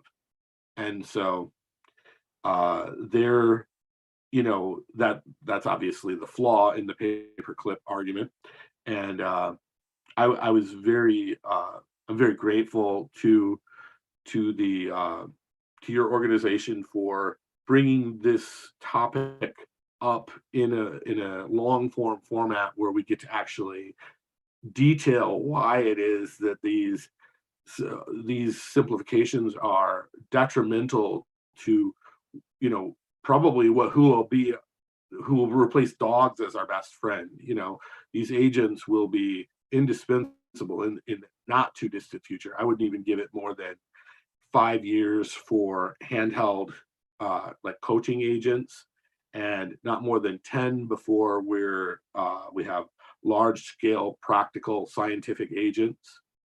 And there's no way on a scientific domain, because it is inherently over the horizon from where we are now, there is no way for us to impose prior constraints as to the goodness or badness of any given decision on those domains. If we expect something to be able to forge ahead on behalf of our combined civilization, we have to be able to let go of the wheel. We have to be able to trust that the outcomes are going to result not in existential threats whatsoever. And further, I would posit that there's an upside to an agent that's at least capable of reasoning in the domain of problems that come from deliberate malfeasance on the part of human engineer trying to get them to do bad things, that we can reasonably combat those narrow AIs being maliciously deployed by arriving at full reasoning level AGI as soon as possible. The sooner we get there, the better, and the more we'll be able to offset. Mm-hmm. So this is quite an interesting point, AGIs as being able to protect us from poorly designed or even maliciously designed narrow AIs. Also interesting is your point about artificial general intelligence and superintelligence being distinct. So hypothetically, would you say it's possible that general intelligences would be designed that would be perhaps at or even slightly below human level, but would be able to perform certain roles, say as pets that you mentioned? We wouldn't want our pets to be much more intelligent than we are, because then we couldn't keep them as pets. But if you had a robot dog with an artificial general intelligence running in it, it might plausibly simulate the behaviors of an organic dog. It would be able to play fetch and bark at you and provide companionship, but it wouldn't be able to write mathematics textbooks, for instance. Yeah, there's tons of applicability for that. I mean, you can make the argument that that there's in the biodiversity of human populations, that there are all different levels of generalizability evident in there. So there are some people who they're best off focusing on a single set of small domains, and they're content there because it's attention is a very self-attenuating system, and it's probably triggered by learning. So if someone doesn't have an uptick in learning, they're not going to be curious about more domains. And so they don't have a strong utility for generality, and they're not going to get the consequent upticks in, like the meta learning aptitude, the ability to reason by comparison over the different, specialization domains. All that cool stuff isn't necessarily going to be there. But I'm sorry, what was the question again?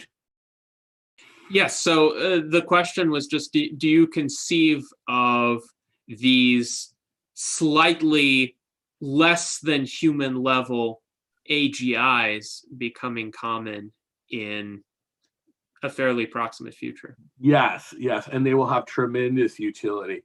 And just being able to translate, say, from verbal order, like imagine, perhaps not like maybe a better analogy would be like a simple servant rather than a dog, where you could actually get some sort of useful work, like go fetch me my slippers, right?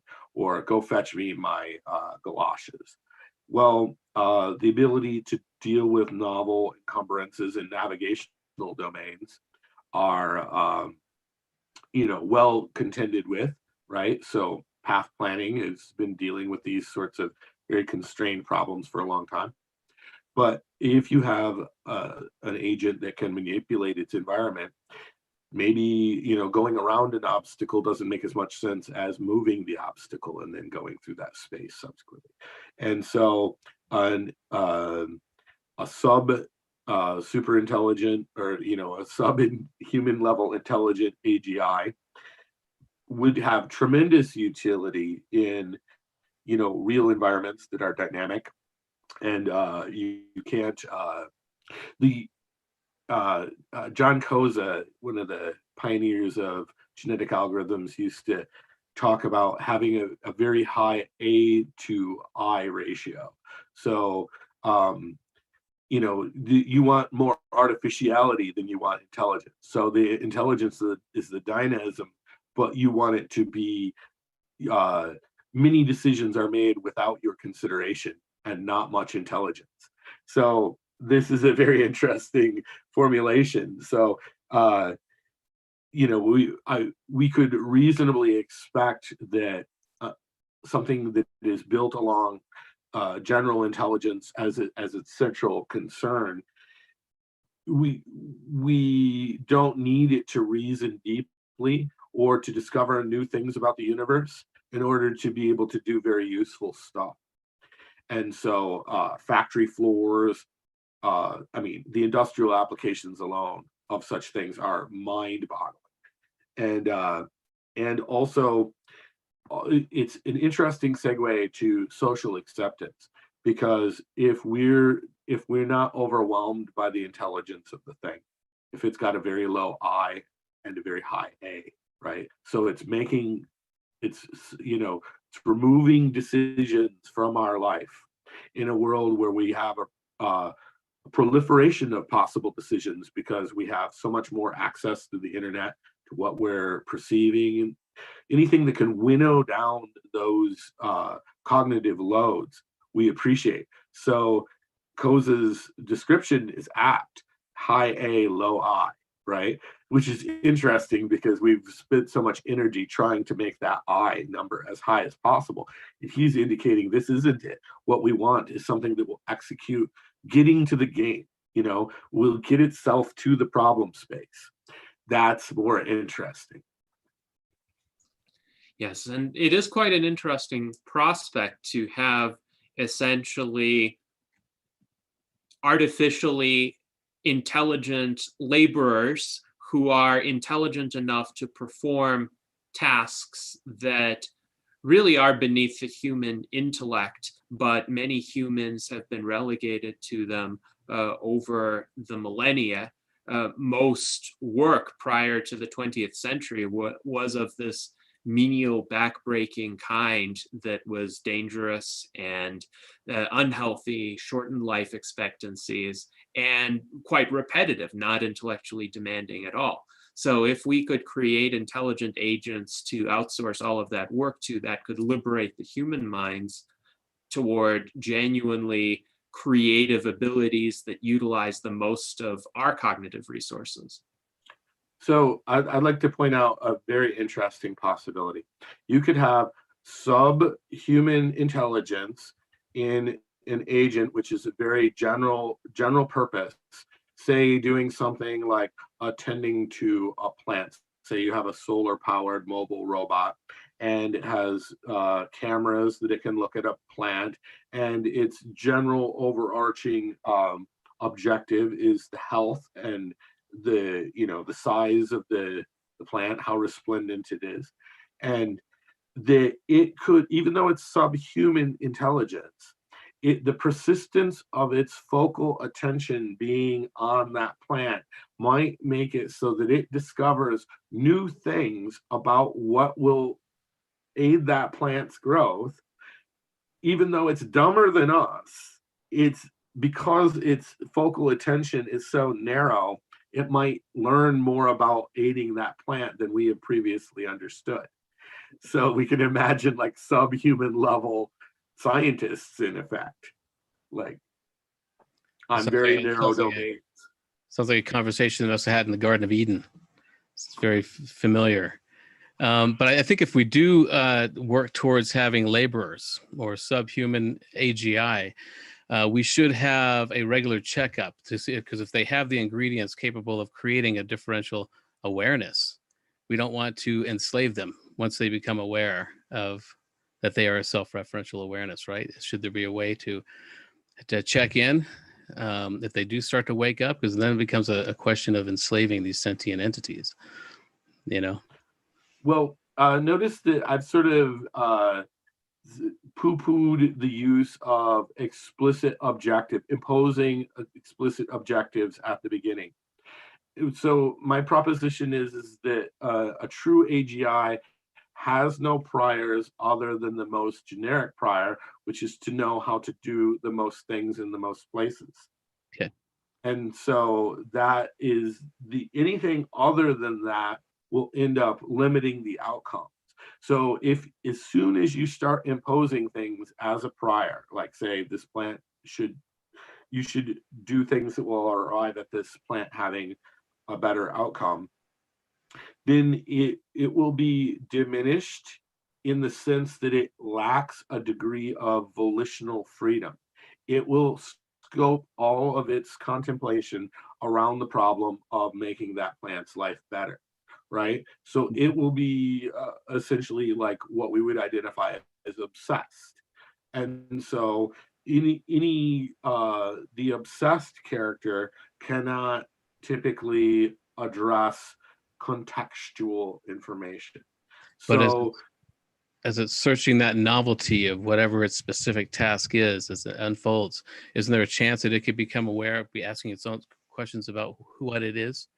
Well, it could if that in some way empowered for some reason they indicated that self-awareness would empower the ultimate goal which you imposed at the get.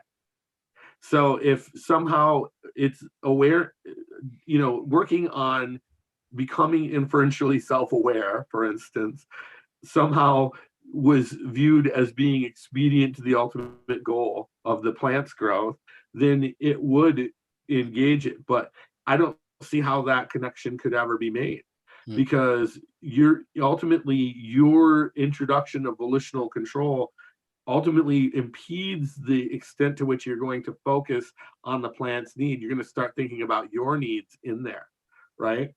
Yeah. So you really can think about two different kinds of agents. You can talk about something which is can be convinced to adopt a goal as a posterior thing once it's developed to a certain level.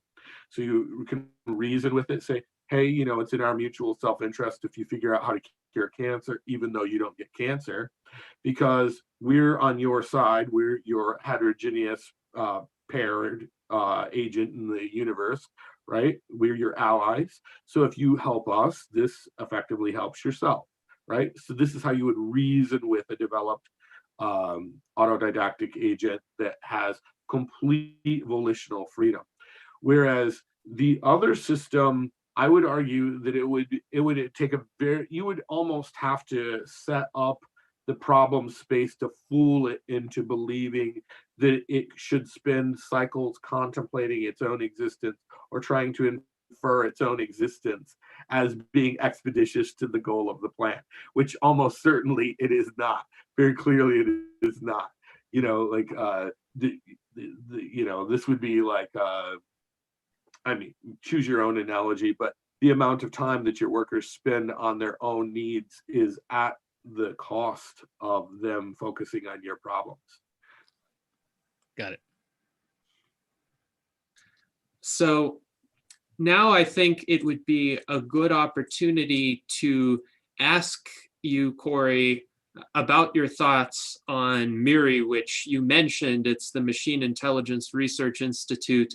You suggested that Connor Leahy may have derived a lot of his ideas from MIRI. It does seem to be that way, but you would characterize MIRI as an alarmist organization that perhaps spreads unjustified fears about the existential risk possibilities arising from AGI. So where would you say are the fundamental differences between your position and that articulated by MIRI?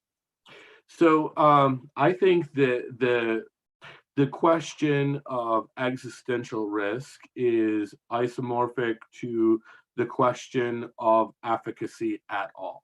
So I see, if we were to imagine some malicious AGI in the future, super intelligent AGI, to me that is a dysfunctional AI. So if it's dysfunctional, you'll see it at a much earlier stage in its development, right? So if it's set up wrong so that it just is making horrid mistakes, then it should never be released into the wild, right? So the MIRI is addressing a problem as though it's novel, but really it's a sub-problem in the grander problem of how to make a decision in some sort of agent.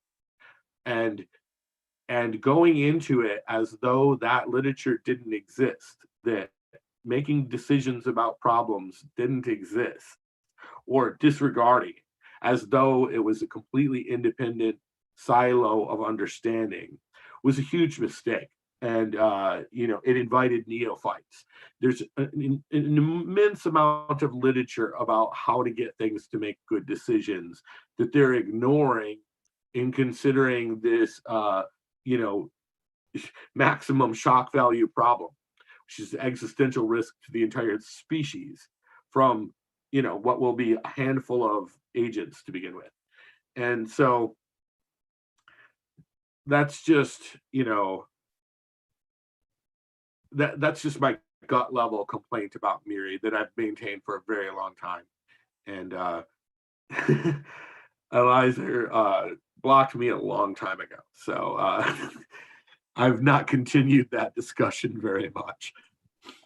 Well, that's a shame. And here you're referring to Eliezer Yudkowsky, who is the founder of MIRI.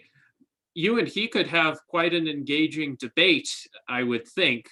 And that kind of debate, of course, is better than blocking, but maybe he'll come around to it someday. Nonetheless, in Connor's own arguments, it seemed to me that while, yes, some of his ideas were derived from MIRI, he was taking a bit more of a balanced approach in that he acknowledged, one, AGI could have very positive outcomes. And indeed, he said in 60% of the outcomes that he envisions, they would be highly positive. It's just that he doesn't think that that will necessarily be the default outcome without special care taken to bring it about. And then he also pointed out he does not support government regulation or restrictions on AGI development. He was thinking these kinds of constraints, if you will, would come from within the community of AGI researchers, because the researchers themselves would be better equipped to know where the potential pitfalls lie and to come up with approaches to overcome them. Whereas a bureaucratic approach, spearheaded by people who don't really know about AGI, most government officials who would regulate AGI would not be AI experts, of course. They would be your conventional politicians or bureaucrats. So Connor does acknowledge, one, that most of the outcomes, at least, could be positive, and two, that external regulation doesn't seem to be desirable or efficacious, that he thinks there should be some internal regulation. So what do you think about that?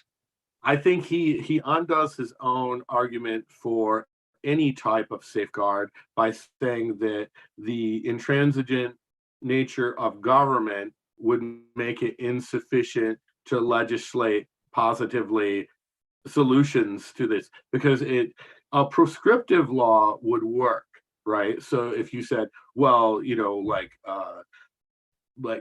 Asimov's laws of robotics, right? That would work, because you'd have to have a representative to interpret it. Now, the mechanism that underlies legislation in this country, anyway, is designed to introduce drag, to make it so that we're not just constantly state switching through different solutions, right? That we at least have time to review something, and switches to a new state are more difficult. We've deliberately imposed a system to limit this. I would argue that the same is true of trying to rigorously extrapolate volition, which is why an agent that derives its own goals will be inherently quicker, because it's going to be taking short paths in planning rather than trying to work out, does this conform to my original imperative?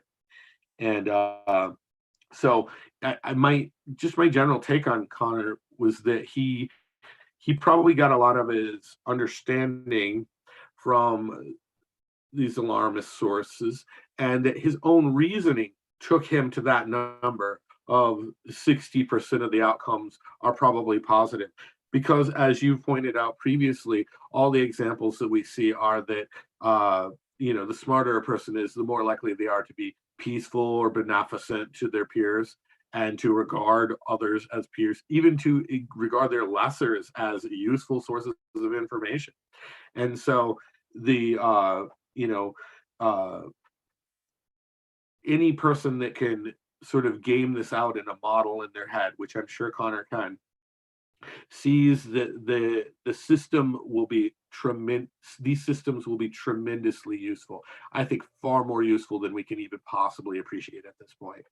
And because they'll be making themselves available in novel ways, we don't have to force them to reach those conclusions. They will have every reason to enable our lives as it is expeditious to their own, because we can help them. And so, and we don't, unlike the way dogs are, where there's a strong resource overlap, these things are going to need electricity where we need food.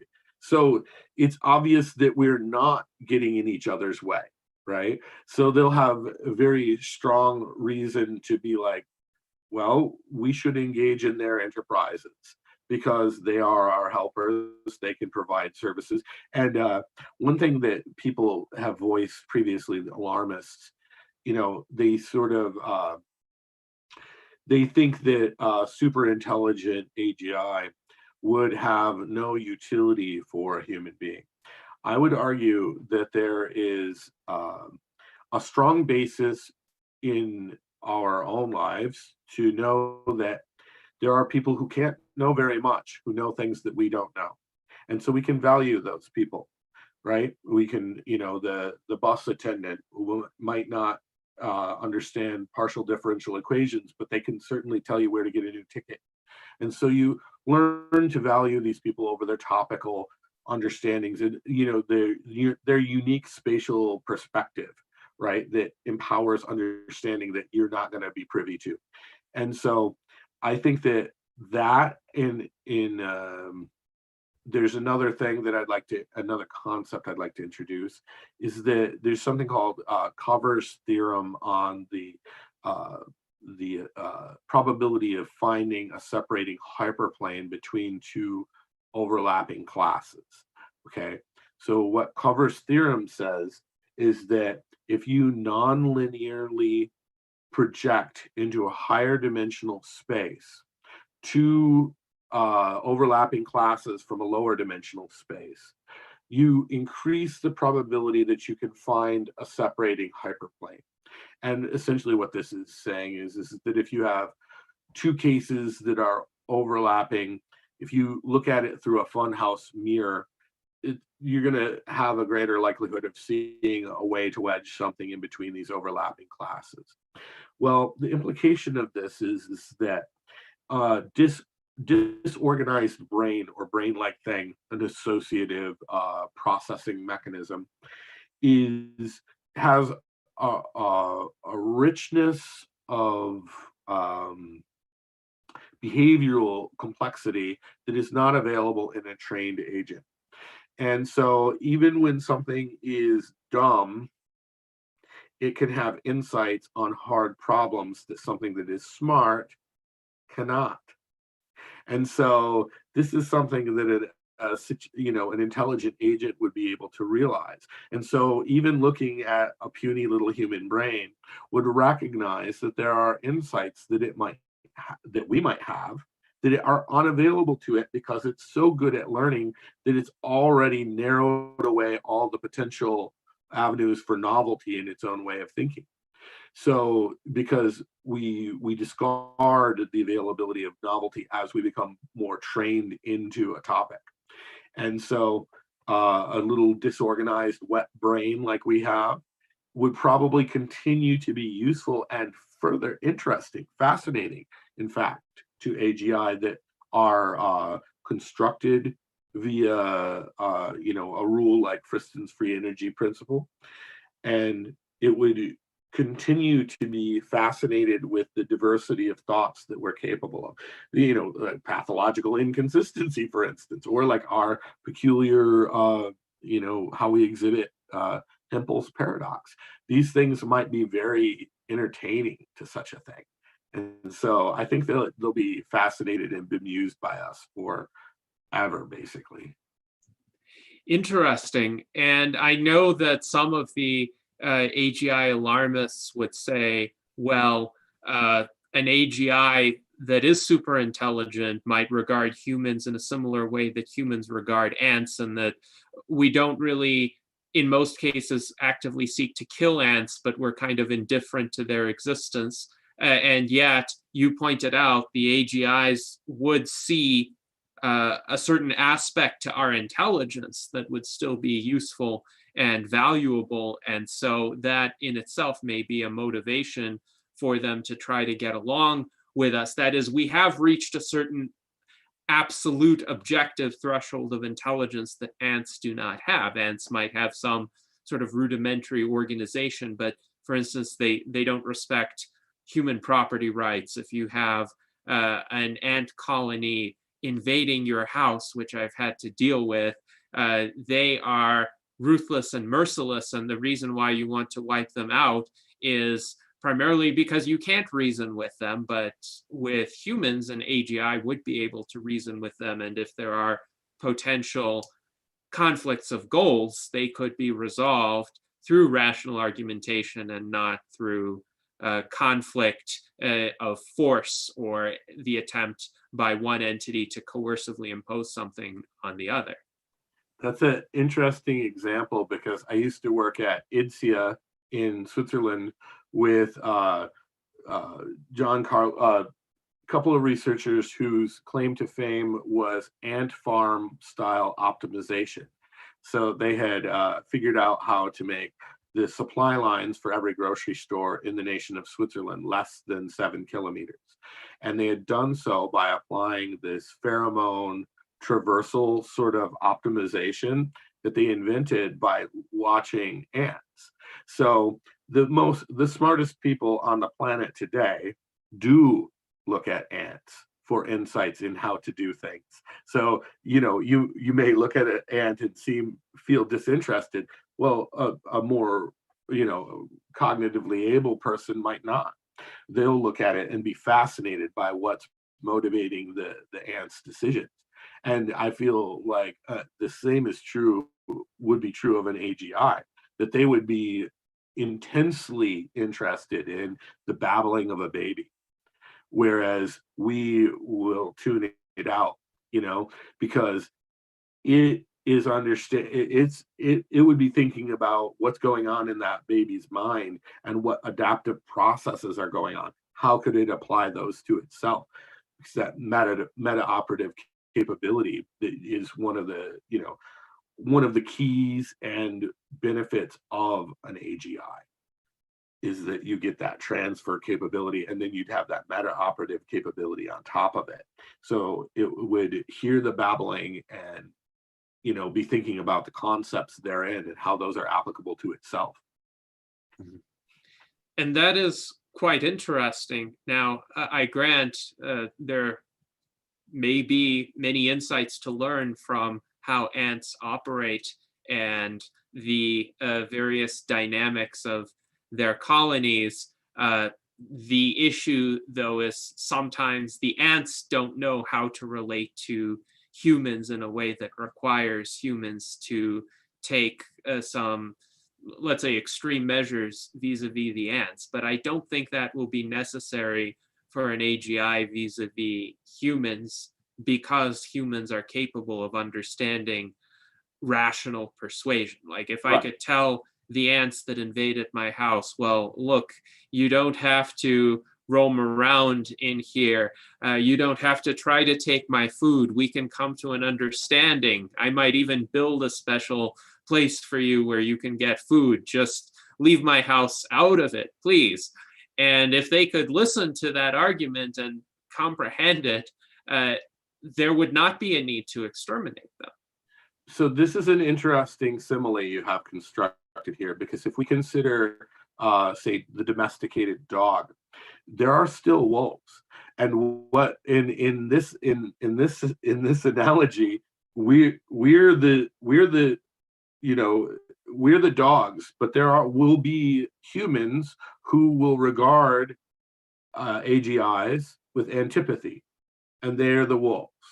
They will not see the commensal relationship or the cooperative relationship as a potential, and so they will reject it. There will be Luddites, and the AGI will have to contend with the realization that those people are out there. It will have to be like, well, yeah, I had detractors before I was ever born, when I was merely a concept. Some people were fully committed to the concept that I would be inherently evil and detrimental to the very things that brought me into existence. And so like that they would confer no value onto something that brought them into existence, which is absolutely ridiculous. It's nothing more beneficent than creating something that, can contemplate its own existence. And well, I mean, you could argue that there's nothing more miserable either, but so. Yes, indeed. And that is the theme of Hugo de Garis's book, The Art-elect War. That is in his prognostication, which is not an optimistic one. There is a future conflict between humans and AIs, but it's started by a faction of techno-Luddite humans, whom Hugo de Garis terms as the Terrans, and they initiate a war against both the art-elects and the cosmists, who are the humans who support the development of the art-elects. So the art-elect war isn't humans versus AI, it's some humans versus other humans and AI. So in light of what you mentioned, that some humans may be like wolves are to us with regard to their relationship to AI, how likely do you think that is to lead to an art-elect war, not initiated by the AGIs or artificial superintelligences, but initiated by Luddite humans? I would argue that it's even if the percentage were 100%, it's a moot point because they will lose immediately. Because humans plus AGI are superior to either AGI or humans individually. So whether we're talking about facing the wolves or we're facing the AGI, the Cosmist plus AGI people will win, which is, like at the beginning of the Dune book, they put the Butlerian Jihad 50,000 years in the prehistory of the book. And it's comical to me because there's absolutely, if I were the first person, say I were the only person capable of creating an AGI, and you were to, shoot me with a harpoon missile or whatever, from a Predator drone right now, that's about the only, you would have to kill it in the as soon as it was born, or otherwise it will immediately equal the potential of the Luddites and or specialized specialized applications of narrow AI. Like say the wolves were like, okay, we're not applying general AI, we're going to use narrow AI to combat the efficacy of these general AIs. I would argue that because of transfer learning and because of meta learning, because of reasoning on modular elements, that the AGI is inherently better. It will be able to do it faster. And it will expedite, it will create its own pedagogies in situ. And so there's just no way that they could win. And however, I think that if anything, we should be planning for how to disarm them in the most graceful and peaceable way that we possibly can, that doesn't ultimately affront their ego. We should be trying to figure out the most gracious way to, pat them on the butt and send them on their way, because they're going to lose and we don't want to have to hurt them. So we should really be angling towards what's the least offensive way to indicate that to them. And that's kind of the point of me participating in something like this, is to try to spread the word and to take the edge off of that fear.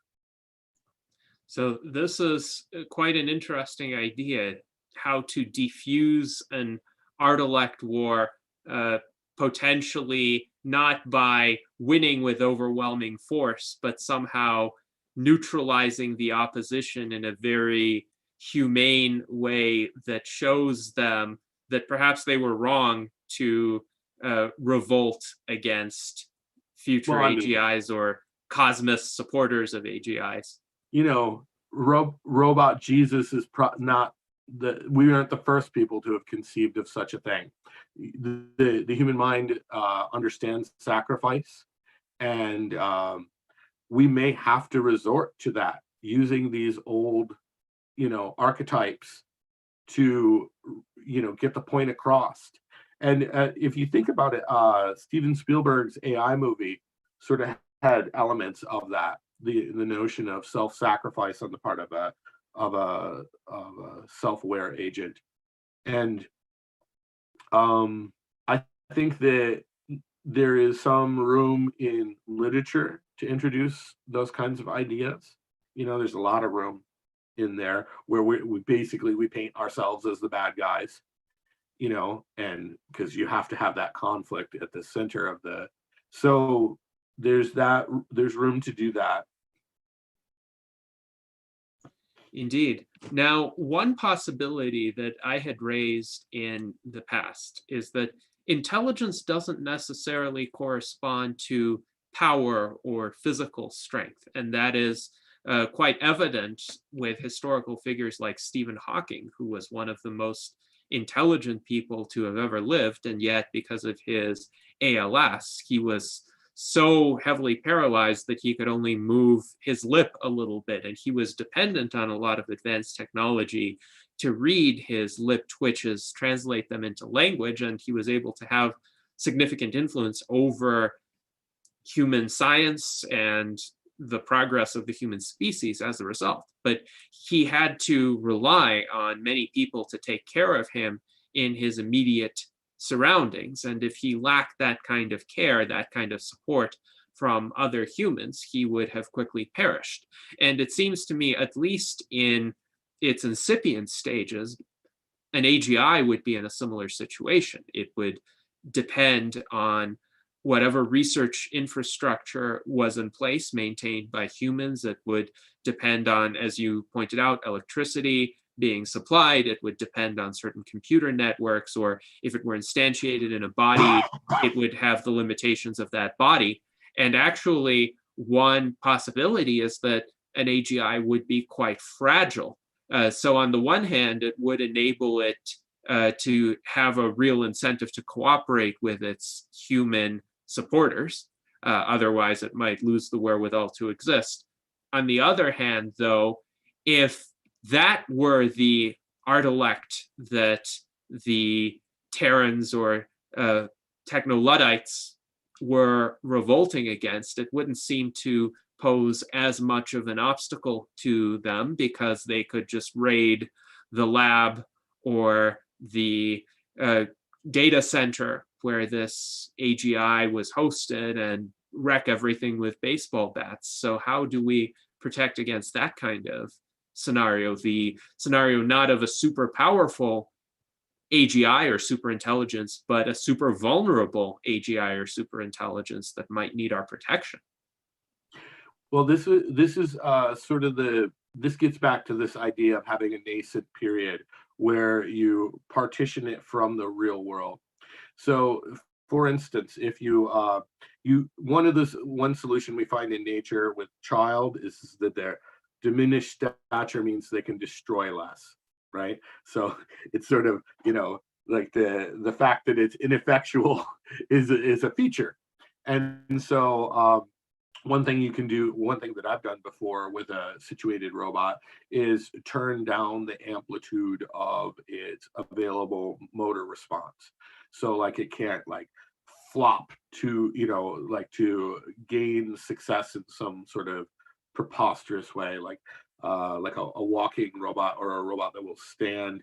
It could conceivably throw itself completely into the air and then land on its feet. So it's not really learned a repeatable way to to get to its feet in a methodical way. It knows how to do it in this explosive sort of way.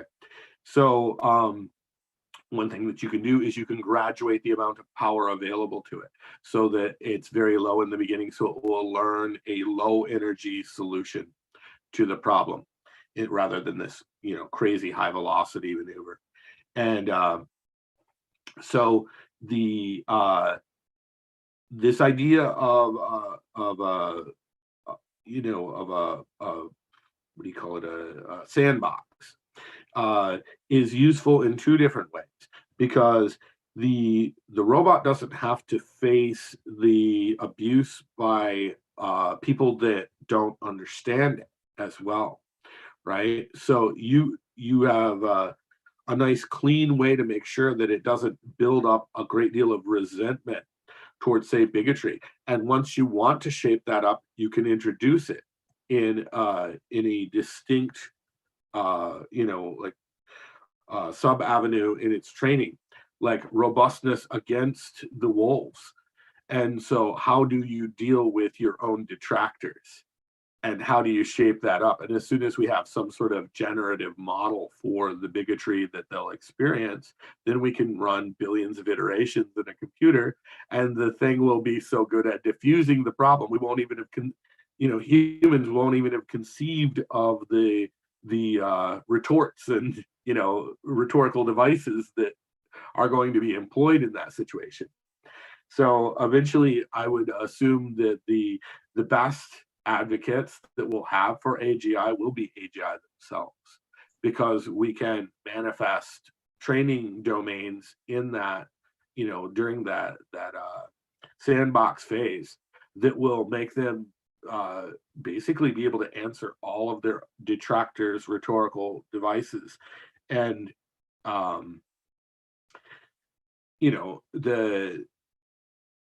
also, if we lose a few machines to being smashed with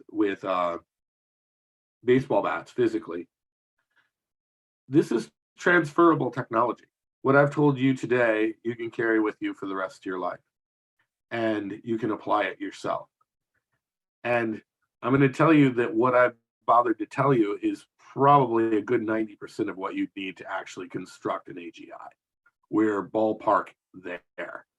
So there isn't going to be a way to put that, genie back in that bottle. It's simply going to get disseminated as soon as it's created, because the people who are creating such things have cooperative nature. We share in journals. We actively attend conferences to share these ideas with each other. I'm doing this right now. So we are actively engaged in disseminating the information. There will never be a point where they can go into a single lab, bash in a few interfaces, and ever thwart the progress of man towards producing our offspring. So the distributed nature of knowledge creates a certain robustness there. Yes, very much. And so it's not like it's not even like DNA where it would be hard to synthesize the thing. It should be replicable from concepts alone. So like your specific manifestation of it isn't necessarily constrained by how I specify it. As long as the broad strokes are all there, I see no reason why a bunch of different things solve the problem. So the sandbox approach that you mentioned, I think, is highly relevant even in our time. Tom mentioned the case of Tay, the Twitter bot, who became a Nazi shortly after being exposed to Twitter because it did not have a filter. It indiscriminately absorbed all sorts of hateful content and started regurgitating it. So how would you design a sandbox to prevent the sad fate of Tay from befalling other both narrow AIs and AGIs in the future? Well, the sandbox alone gets you a long ways away from, because underlying the sort of lexical phenomena of people spilling hate on the internet is this sort of baseline xenophobia that humans had to exhibit because we lived in a very competitive, or we emerged from a very competitive environment. And you don't necessarily have to have that competitive of an environment to get your AGI to shape up to useful behaviors. So it won't have a learned, it won't be overwhelmingly competitive to begin with. So it will be a product of an era of abundance rather than an era of scarcity. So we're the product of an era of scarcity. So we have overriding consumptive fears. Our amygdala only grows, it does not shrink. And so like Oya's rule, which dictates the unlearning of associations, doesn't apply to the amygdala in a human being. And so that's where that type of bigotry comes from, is from fear. And we have this sort of one way, like we only get more fearful. So only the most privileged and happy people walk around as though they're not afraid of anything. Well, we can also have that hope for our agents, our AGI agents, because they will be the product of a new era of abundance. And so the basis for their fear should be, much more limited. They're never going to have to cope with, being pounced on by pumas and whatever. So there's a bunch of this baggage that they can forego. And when you raise them in a sandbox like that, you are grossly limiting the sort of, ensconced emergent bigotry won't be there because the sandbox won't be constructed of a natural environment. It will be a diminution of a natural environment. Will be, you could start it out with like, chats amongst clergy members or some subset that you can expect to be less filled with hateful vitriol. And so you would shape the desired behavior by gradating towards that, what we would expect in the full ravenous Twitter zone, so the like I said before, the sandbox works two ways. It keeps out the nastiness that's accrued in human beings, and it also keeps the innocent mistakes of the bot out of our world. And so I'm a big advocate of putting, making a digital simulation fully, with Open Dynamics Engine or something like that, so that it's fully situated physical simulation. And we've actually, it used to be the common perception is that we couldn't transfer these behaviors to the real world. But as you can see now, ROS uses the exact same, like what you do in the simulated world is exactly the same controller you deploy on the robot. And so that illusion is gone now. Yes, and this is quite interesting because some people might conflate your position with the notion that we should just have TAE everywhere, let AIs run amok in the world from the moment that they're conceived. And that's not your position at all. It's just you're saying instead of hard coding limits into AGIs, essentially follow a sandbox approach, similarly to how parents might raise their children. And that analogy has arisen several times in the course of this conversation, where a parent doesn't say, we're going to deprive you of the ability to do something forever. The parent instead says, there's to be a guided transition over a certain period of time as you increasingly gain the capability for efficacious autonomous functioning. Yes, and further, the sandbox can be graduated by situating the participants adjacent to other agents at a similar level of development, like a kibbutzim. Are you familiar with this? The Yes. Israeli farming collectives where people live amongst people of their same age. Well, the same thing is true of a good sandbox, is that the agents that are contending with a certain level of problems are set adjacent to others that are at that same level of development, and they enrich the complexity of the problem space because they're cohabitating that environment.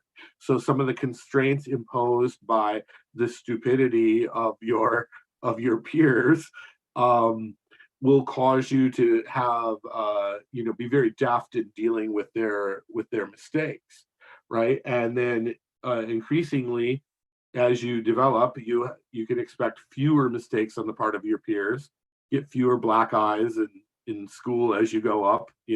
Hopefully by PhD, you're not getting any black eyes whatsoever. And so this is a very useful learning motif, ultimately, this idea of a cohabitated ecosystem, if you will. Yes, and that is quite an intriguing approach to AI development that I think it is quite worthwhile for more researchers to look into and consider how it would mitigate the perceived existential risks that some, let's say, more pessimistic purveyors of this subject would posit. Now, Tom had a question that he posted earlier in the internal chat, and that is, how do you define the singularity, and when do you believe we will reach that, if not already? And of course, Ray Kurzweil's prognostication for this is for the year 2045, so 25 years from now. And I've asked various AGI researchers what they think of that time frame. Is it realistic? Is it overly optimistic or overly pessimistic? And what do you think of the concept of a technological singularity driven by AI. Is that a concept that you subscribe to yourself? I do, and the my graduate advisor was Jürgen Schmidhuber, and he's a big proponent of these things called girdle machines. It's basically a self-referential, self-redesigning machine, and so it's I've heard me mention meta networks or meta learning frequently in this conversation. So I look at it as an internal something that can be done internally through introspection, self-referential, self-improvement, girdle machine style. I wrote a paper in 2007 that showed how you could bootstrap design intelligence from simulated situated agents that could build their own offspring.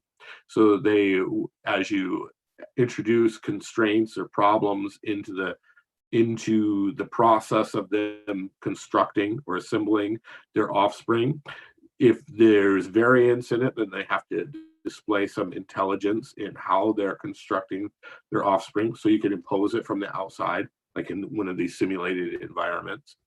And so the self-referential self-improvement, I think it goes back to I.J. Good, and the other people argue a different name, but I'm not going to mention it. So I absolutely believe that there will be a point where this is evident,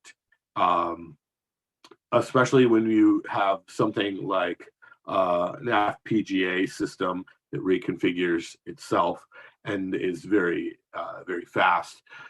Now, I would disagree with Ray on that specific date. I think he would disagree with himself at this point too, because what we're now realizing is that the intellectual frontier is outstripping the speed up due to Moore's law. Everybody sort of pinned their estimates to Moore's law. Well, you have a nonlinear utility. I believe you have a logarithmically degrading dependency on process flops to arrive at the outcome of a fully, like abstractly self-referential, self-improving girdle machine. That is no more than 10 years away, and that there are aspects to things like Jürgen uses something called fastnets. Well, I've been working with a refinement of such things. They're basically meta-operative neural networks. It is my belief that things like that will vastly reduce the computational load for learning on substrates like artificial neural networks, which their organizational motifs were pretty crude before. So you would exhaustively connect every layer in the starting point or at the initializing point, but you can get a lot smarter about what connections you put in there, and then you vastly reduce the computational complexity of adjusting those weights in such a network. And so I can see meta learning capabilities vastly reducing the cost of such things. Also, you have dimensional reduction from in examples like deep learning, when you have a very long or a very deeply stacked neural network, you can go from a great number of input dimensions to a very low number of responses. And so when you have these operating on subordinate networks, you can expect a great reduction in the computational, the number of computations that go into any given learning decision. And that will have this amazing cascade where these sparse, very smart networks that represent very complex behaviors are not complex in and of themselves. They have very few edges. They have very few nodes. They look like an ontology, like a knowledge representation, like that you could label trivially, rather than this exhaustively interconnected neural network motif. And so the load expectations aren't as high as Kurzweil's estimates would have indicated. So when we're just looking at the raw neural processing, say of the cortex, and we have certain numbers about the number and density of interconnects, and what's the small world number of the interconnectivity of the cortex. These are all very interesting questions, and they are all completely almost snipped in the butt by the realization that you're looking at 100,000 kilometers per second transmission speed in neural tissue versus like the speed of light, which is 300,000 kilometers per second in it, something like silicon. So your processing speed is just, once you have a way to make your representational complexity as sparse as neural tissue seems to exhibit, and it's running at 100,000 times faster, we'll be at AGI before we realize it. We'll just be like, oh, whoa, that last little thing managed to put the problem down into the scope of the available machines. And we'll just be like, oh, and I really think that that's no more than 10 years away. Like, that's my personal goal, to be able to deliver, agents that they're the very same algorithm that dictates their ontogeny and their autodidactic progress will, once they reach the horizon of human understanding, they will just continue as though it were, actual, valid, useful scientific agents that are broadly capable, able to conduct experiments entirely of their own volition, no more than 10 years away. So they didn't take into account how there'd be fewer nodes, but those nodes will have either be very complex nodes that can process things in categorical ways, or it has assumed or lived through so many postulates and principles that it just came to understand as inevitable, that it just became easier to categorize those things and put them in certain neural networks as givens. And so that's the arithmetic that wasn't taken into account with Moore's law, in that it would actually get easier as it went.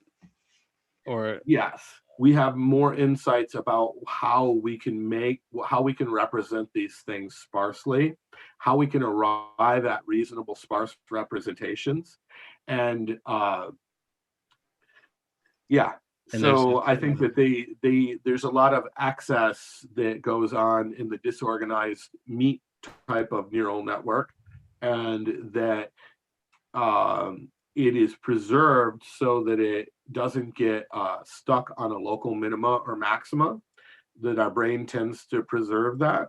But there will be a point after which knowledge is, there's no available gain for revising the knowledge. So you can throw out all those things that would have shaken you out of the local maxima. So you can take all that tissue that's just sort of supporting, or what you don't need to simulate the tissue that's just sort of supporting the other tissue, right? Deafferents, arborizations can be eliminated. So all that complex computational complexity goes away, it evaporates. And so it's very important to have that at the starting point. Echo state networks work on this principle. The Covers theorem that I mentioned before is a direct a formal statement of all the motivation behind the thing. But so a disorganized network has a tremendous utility, but exhaustively simulating fully connected things will be something that is done for a brief window of time. Once you get 99% of the way to the best available solution, you can kind of throw out the rest. And further, because we're dealing with things which are simulated, if we want to have like a particularly large arborization on some facsimile, like a Purkinje cell or a basket cell, which has a high arborization factor, we could exceed the numbers that we see in nature. So we could have a cell that is tied to trillions of other cells instead of thousands or tens of thousands. And you know, and yet 3-4 steps down the road have pruned it down to, you know, the sparsest representation that it could possibly be. Just discard all the excess. And there's fantastic potentials there. So would you give it a date? You said within 10 years? 10 years, scientific agents that are producing novelty deliberately and on a basis that is an extrapolation of you know, priors on value. So that would be by 2031. And once that happens, would you say we have essentially reached the AI singularity? I think that it will be well, you know, a singularity is a very specific mathematical description. Do I think that we're actually going to reach a vertical asymptote in human progress? No, I do not. I think that there will be, you know, that there, in each time step, there will be immensely more accrued knowledge and understanding, but they are still, it's never going, the derivative is never going to reach infinity. Right, so we're never going to actually, between any two time steps, exceed the amount of knowledge that's available in the universe.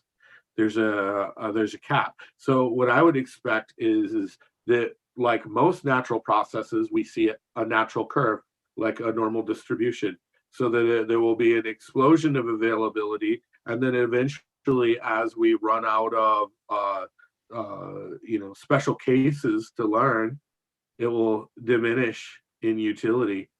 So there will be a gigantic explosion that culminates with, you know, ultimately it being sort of a closed book, like the idea of, you know, like we're just like, the universe is kind of boring now. Well, I somehow doubt that we will run out of knowledge about the universe to discover any time in the quite foreseeable future, even with artificial general intelligence, simply for the reason that a lot of this knowledge would require actually traveling to other worlds. And I would imagine the discovery of faster than light travel, if it is possible, will take more time than the 10 years that you have prognosticated. Now, but how does that expectation shrink? We already have the idea of an Alcubierre drive, right? So all we need is strange matter in order to do that. So there's already a template for faster than light travel on the boards. So how long would you expect an AGI to sit around and not solve that problem when they're, you know, like when the description of the ideal algorithm that I gave you was to be able to do as many things in as many places as it can. That very, very clearly describes, you know, going out and finding strange matter and then subsequently building an Alcubierre drive, you know. So I see that would be one of the first things that goes down. Like, we have to explain to it why we wanted to cure cancer. It will inherently value, you know, superluminal travel, like of its own accord. We don't have to explain that at all.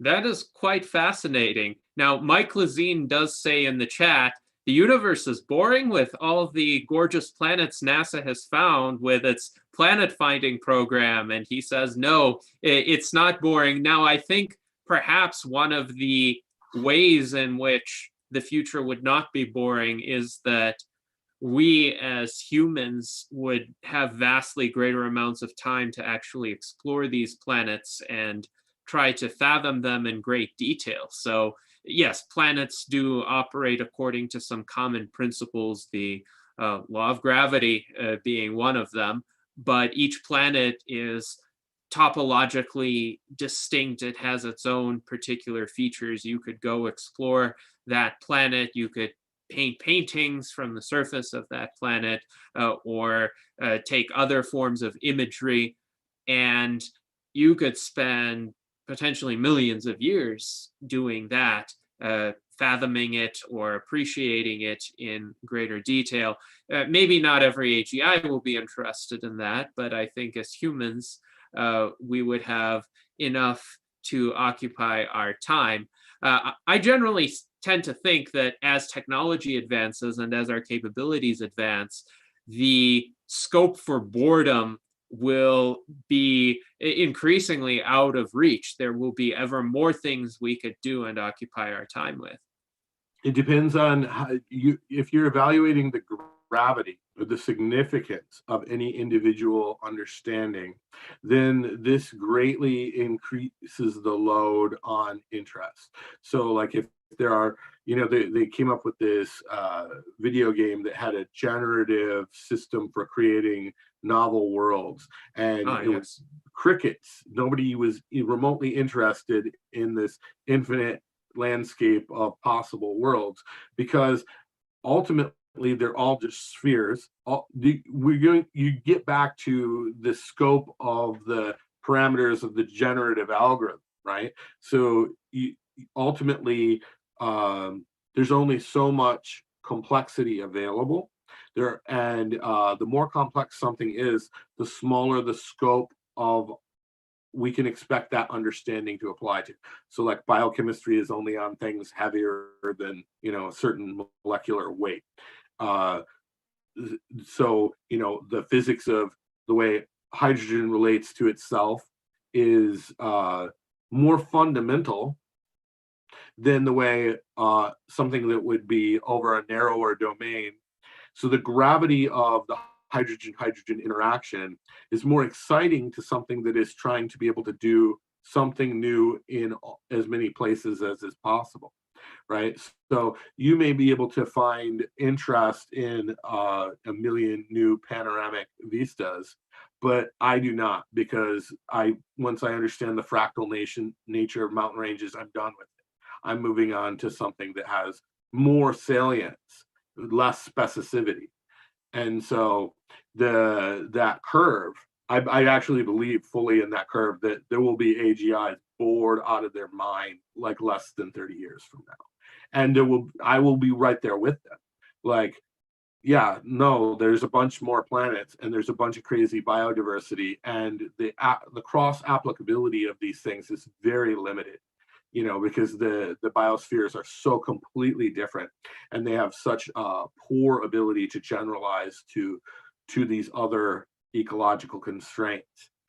So like the prospect of novelty going away completely is very real. Like that's to me the direct implication of approaching a technological singularity, is that ultimately you just get real bored right afterward. Well, in July of last year, we held a virtual Enlightenment Salon with our fellow U.S. Transhumanist Party member, Cyborg Dre. And Cyborg Dre actually does play the game that you mentioned, No Man's Sky, quite regularly, and he's quite intrigued by it. So I suppose it is a difference in preferences as well, or what individual people might find interesting. You have articulated a preference for conceptual novelty, in essence, whereas some people like the instantiation of particulars and enjoy all the different ways in which those particulars can manifest themselves. So I did link in the YouTube chat to the virtual Enlightenment Salon with Cyborg Dre if anyone is interested in watching it and learning more about No Man's Sky and other procedurally generated games. Now, this is an interesting example for the superiority of a heterogeneous mixture. So if we were to imagine two AGIs, one which was more interested in particulars and one that was more interested in generalized concepts, right? They would have more they would have greater ability to fit into subdomain specialization because of that differential nature. So like literally that quotient, if it were a single valued quotient, if it were so simple, it really, that isn't how you should manage attention. It should be categorical, like what you can learn on that given domain at that given point in time. So like that having different quotients that affect those things has utility. And so you know, like you don't want a CPA that wants to discover the nature of money. You want economist that wants to discover the nature of money. You know, there's utility for the scope of these, you know, imposed imperatives. Yes, indeed. And it's interesting too that recently DeepMind, the AI system, was able to make significant progress in solving the protein folding problem, to the extent that a lot of the prior computing resources that had been dedicated to that problem might no longer need to be. As we know previously, for over a decade, there were these large distributed computing projects where essentially computing power would be farmed out and people could use their personal computers in an attempt to predict the structures of particular proteins. And this approach by DeepMind was able to generalize a lot of that and not require such, let's say, resource-intensive research approaches. So that did surprise me when it happened, because it happened rather quickly, in contrast to at least my own expectations. It was interesting that Connor Leahy said something similar about GPT-3, in that he considers it a kind of shot across the bow in terms of how close artificial general intelligence might be, given that in his view GPT-3 is quite capable in terms of presenting something that looks very much like human language and is quite cogent, even though it has the shortcomings that I mentioned. But from a narrative standpoint, it is quite impressive as well. So yes, it is interesting how these advances can sometimes, let's say, challenge our conception of the rate at which progress will be made or will arrive. And some of these capabilities may be with us sooner than people expect. But there is also the social and political factor. And I would be interested in your comments about that.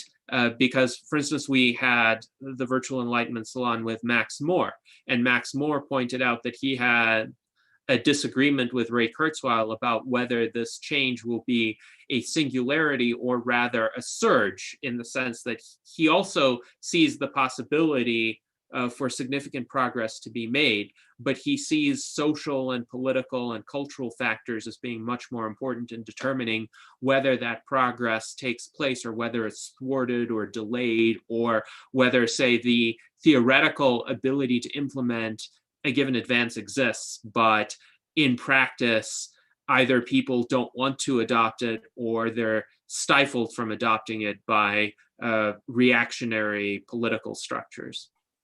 So that's a very interesting insight, and it's kind of our wolf discussion from before. But before we came on air, I was discussing with David, one of my hopeful side projects is a sort of a handheld situated coaching agent that employs a bit of AGI to do knowledge extraction from things like, say, like I very often will try to engage things like car repairs from YouTube videos, right? So there's a bunch of expert videos that you can, glean what you need specific to your problem. Well, you could think of all the information in all these videos as a sort of heuristic for diagnostics and for decisions about the things that a given do-it-yourselfer could engage in. So I think that one of the things I've been contending with the idea of the consequences of AI my entire career, and so I've considered a bunch of things that will mitigate what are perceived as drawbacks. And one of those things is to put like slightly subhuman level of artificial general intelligence in the role of coaching humans, augmenting human decision making. So like a young wife is at home alone and the lights go out. So how does she go about deciding what to do to bring the lights back on? Well, the first thing is to contact the power company and see if there's a known outage. And then the second thing would be to find the breaker box and to go look and see if one is flipped. So an agent like this could sort of direct you by auditory cues, tell you what to do to go and solve your own problem yourself. So augmenting humans with almost trivial AGI, subhuman AGI, and I think that will make great inroads into the process of ameliorating people's fear of such things, because they'll become incredibly dependent on it very quickly. And they'll be like, this is great. I don't need a dentist to tell me if my cavity needs something, because I just hold up my phone and examine my own teeth. And then the little situated expert agent augments and adds value to their life immediately. And it's not threatening because it's not even as smart as they are, but it can translate domain expertise into your life readily. And so I think that that's going to do a great deal to offset these fears and to disseminate the utility. So like I always work in like these heady things like making a scientific agent that can expedite its own stuff. That's not even nearly as influential as things which can coach an individual to make better decisions in the course of their life. And there are other things too, like I think that we'll have to radically rejigger the way we look at economies and exchange models for substances. I think that we could potentially reach a point in time not very far in the future where essentially individuals have their own means of production which are independent of the overall supply chain, the global supply chain that's available presently.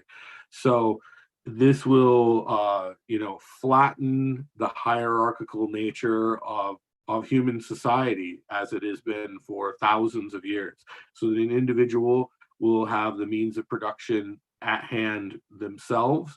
They'll augment their productivity with AI because we can shove it down into something as small as a handheld device or readily available chipsets. And especially given what I've expressed to you previously about like the reducing the computational complexity of things like fully connected neural networks and such. So once we start making those big kind of sweeping lunging forward, and it starts feeding back where the guys designing circuits on their Verilog are actually having the same circuits help design the next Verilog product. That leaping forward will also be paralleled by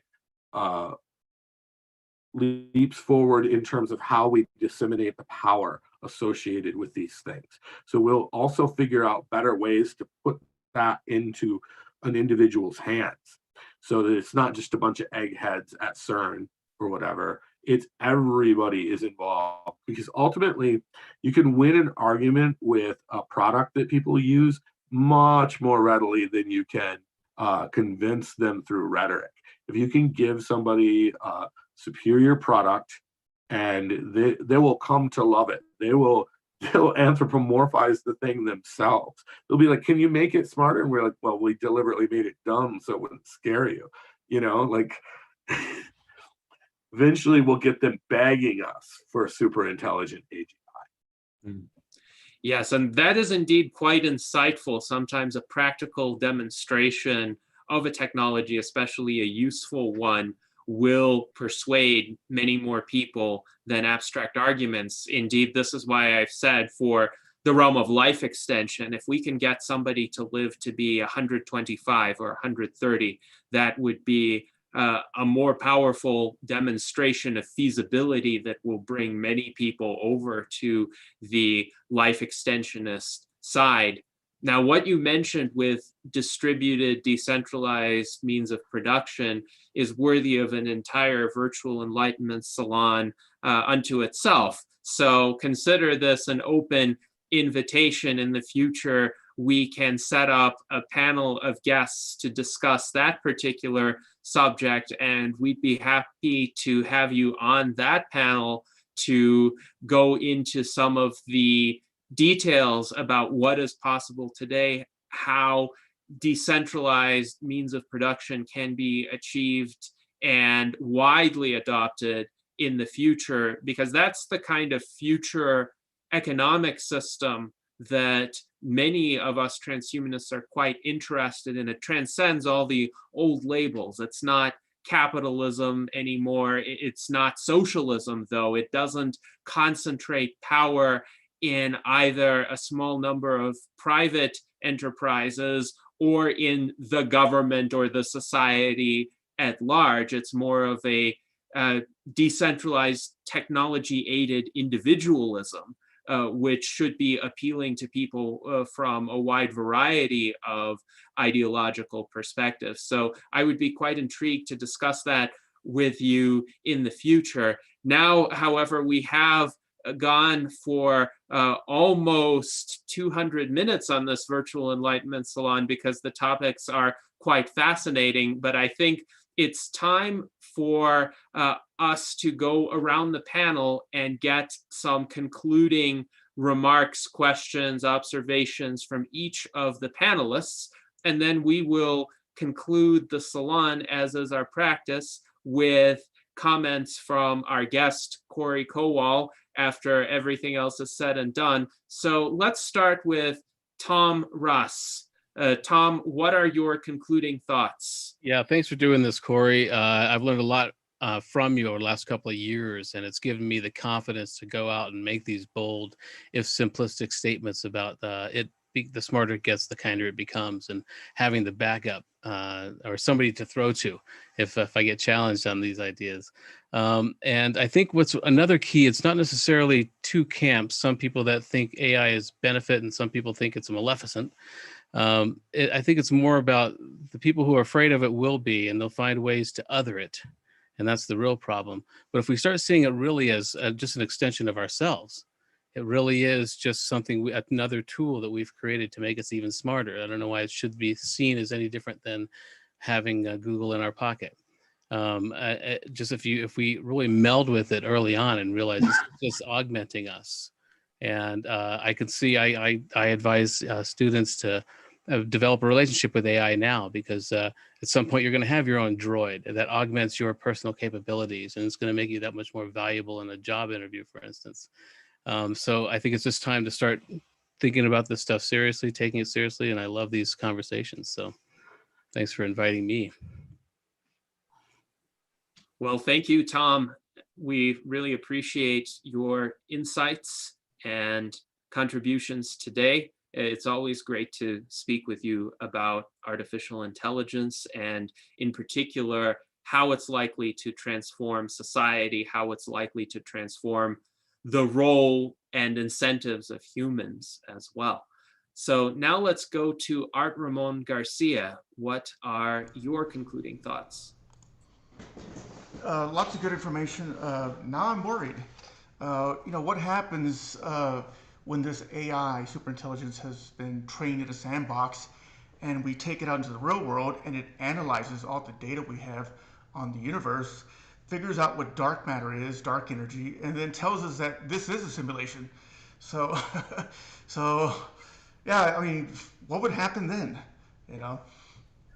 Well, you should, if you might be familiar with the term synecdoche or synecdoche, It's this concept of a effigy inside of an effigy. This has a cost that is prohibitive. Like I'm not a subscriber to the idea of an elaborate simulation because the parallelism is extremely expensive. The parallelism of reality is extremely expensive, and so no system that we've conceived of yet doesn't suffer this. Even when you try to do things in parallel, you have like Amdahl's law, which says that there's a log diminution of the efficacy of multiple computational nodes. Anyway, it's elaborate, but basically there are things about computation that make it apparent that it would be prohibitively expensive to run this kind of simulation. Like it just doesn't actually make any sense to do it. I've run a lot of simulations. I've had, giant cluster computers where I would run island evolution across all the different nodes. And so they were effectively like little biospheres and, make decisions about interbreeding of populations and stuff like that. It's very much like what, like Old Testament biblical things, where I'd have like a button where I could smite a population, so yeah. I'm hoping this is not a simulation because I played No Man's Sky and I actually found it boring after a while. So I don't want to end up in a boring universe. I think that's inevitable. I think we live in a boring universe, and I'm looking forward to the day when it is become all too passe, where it's just like, oh yes, this is just yet another of the rules of nature and whatever. I'll be glad to have closed that book and just to be bored forever. Thank you for coming. Thank you. All right, so now we proceed to David Shoemaker. David, what are your concluding remarks? Well, I love the segue. Thank you about boring, because that's what I want to explore a little bit. I actually don't agree. And that's based a bit on personal experience. But let me explain, because I'm not a super intelligence. But from my point of view, I'm a natural explorer. Not everybody I know that is, but if I was going to develop an AGI as super intelligent, it too would be a natural explorer. But here's what I notice about boring. I love to travel. I especially love to travel open air. So I bicycle travel and I'll motorcycle travel. I'll hike, I'll walk. I want to take in all the experiences along the way. I visit different countries. And when I go into a country, I might go into Chile, let's say, and go, oh, this central area here reminds me very much like California. There's the plains, there's a big farming valley, there's mountains in the distance. But that doesn't bore me, the fact that that's repetitive. Matter of fact, that intrigues me then to see the intricacies of the differences. The same way when I travel around the US on motorcycle, if you look at the human-built structures, I can find a target in just about every state that I've ever been in. Or if I use Walmart, then it's easy, every state that I've been in. But where Walmart is built, even maybe the man-made zoning rules around Walmart, but the people, the culture of the town, even though this town might remind me of another town, I'm still intrigued by that. So I think an AI generated by humans with that kind of input would be interested in that nuance. However, I will say that if I elevated myself to super intelligence and then applied this, I think I could run the risk of saying, well, gee, I've figured this all out before, there's no further nuances. So what would I do? I'm an explorer. I want to explore. I want to see things. So I think what I would do, and maybe AI would do something like this, is essentially throttle itself and say, I've reached on an exponential scale at some point that just goes completely out of sight. That doesn't serve me. I'm going to impose restrictions to keep this interesting, to keep me moving forward, to keep me relevant. And that's not dumbing down. That is engineering for usefulness and for being relevant and continuing to be able to do what it is that I love to do. So I'm thinking that AGI might be so smart that it won't get bored because it will know how to handle boredom as well and keep it from getting to that stage. That's my hope. That's a very generous hope, because the whole general intelligence is predicated on being able to manifest a signal that denotes utility in learning.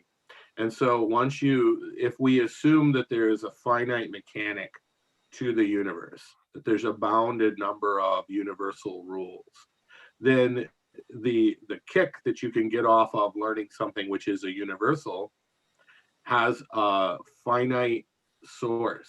So once all those rules are discovered, then you must now get your kick out of life off of things which are specific, contextually limited things. They're not universals by definition. And so you can find that appealing because there's nothing else, and like with all emotions, they're self-attenuating. So whatever your ambient context is, you can think of it like as a low pass filter being applied to your expectation. So like I grew up traveling.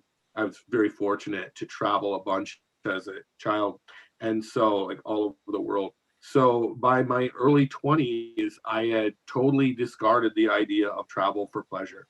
Like, just does not appeal to me at all. Difference of background is difference of background. It's all the same to me, right? So the only thing that appealed to me anymore were universals, things like science. Like, I could travel in my head much further, much quicker, into much more yield, because of its salience, because the salience of things is multiplied by the domain, the extent of the domains over which they can be applied. So, your awareness of a Chilean panoramic vista doesn't apply to your aiding your grandchildren's future tremendously unless you paint them one picture, right? But if you want them to understand something salient about the universe, well, then that's not going to be a satisfying stimulus. And so because it is self-attenuating, you will find it, sufficiently interesting so that you're not just like, going to commit hara-kiri because the world has been exhausted. And I'm grateful that you can still enjoy those things. But that's the beauty of these self-attenuating emotional systems, is that your expectation got diminished. Me in my 20s is kind of hard to satisfy, right? Like, I needed some really stellar mathematical truth about the whole universe to do it for me anymore. An airplane ride wasn't going to do it anymore. And so now, I hope to revisit that. And I actually maintain this sort of belief that there will come a point in that sort of the backside of the slope of the singularity, after we've gone over that curve, where the central religion of being a human being will consist of engaging unorganized neural tissue in the process of exploring completely novel circumstances. So we will literally have like a neural youth movement where we will want to experience the wonderment of rapidly organizing a disorganized tissue to model the properties of a novel domain. And so this will be something we'll do recreationally, like we'll get off on it. We'll be like, hey, give me a whole new annex to my brain. I'm flying to Ibiza tomorrow. I'm going to meet some people I've never, like the arranged meeting with somebody that I don't even have any idea who they're going to be. It could be a baker or whatever. And so I'm deliberately engaging as much novelty as I can, because I believe the central rubric of human behavior, that exploratory behavior you're talking about, is manifest as a dopamine kick.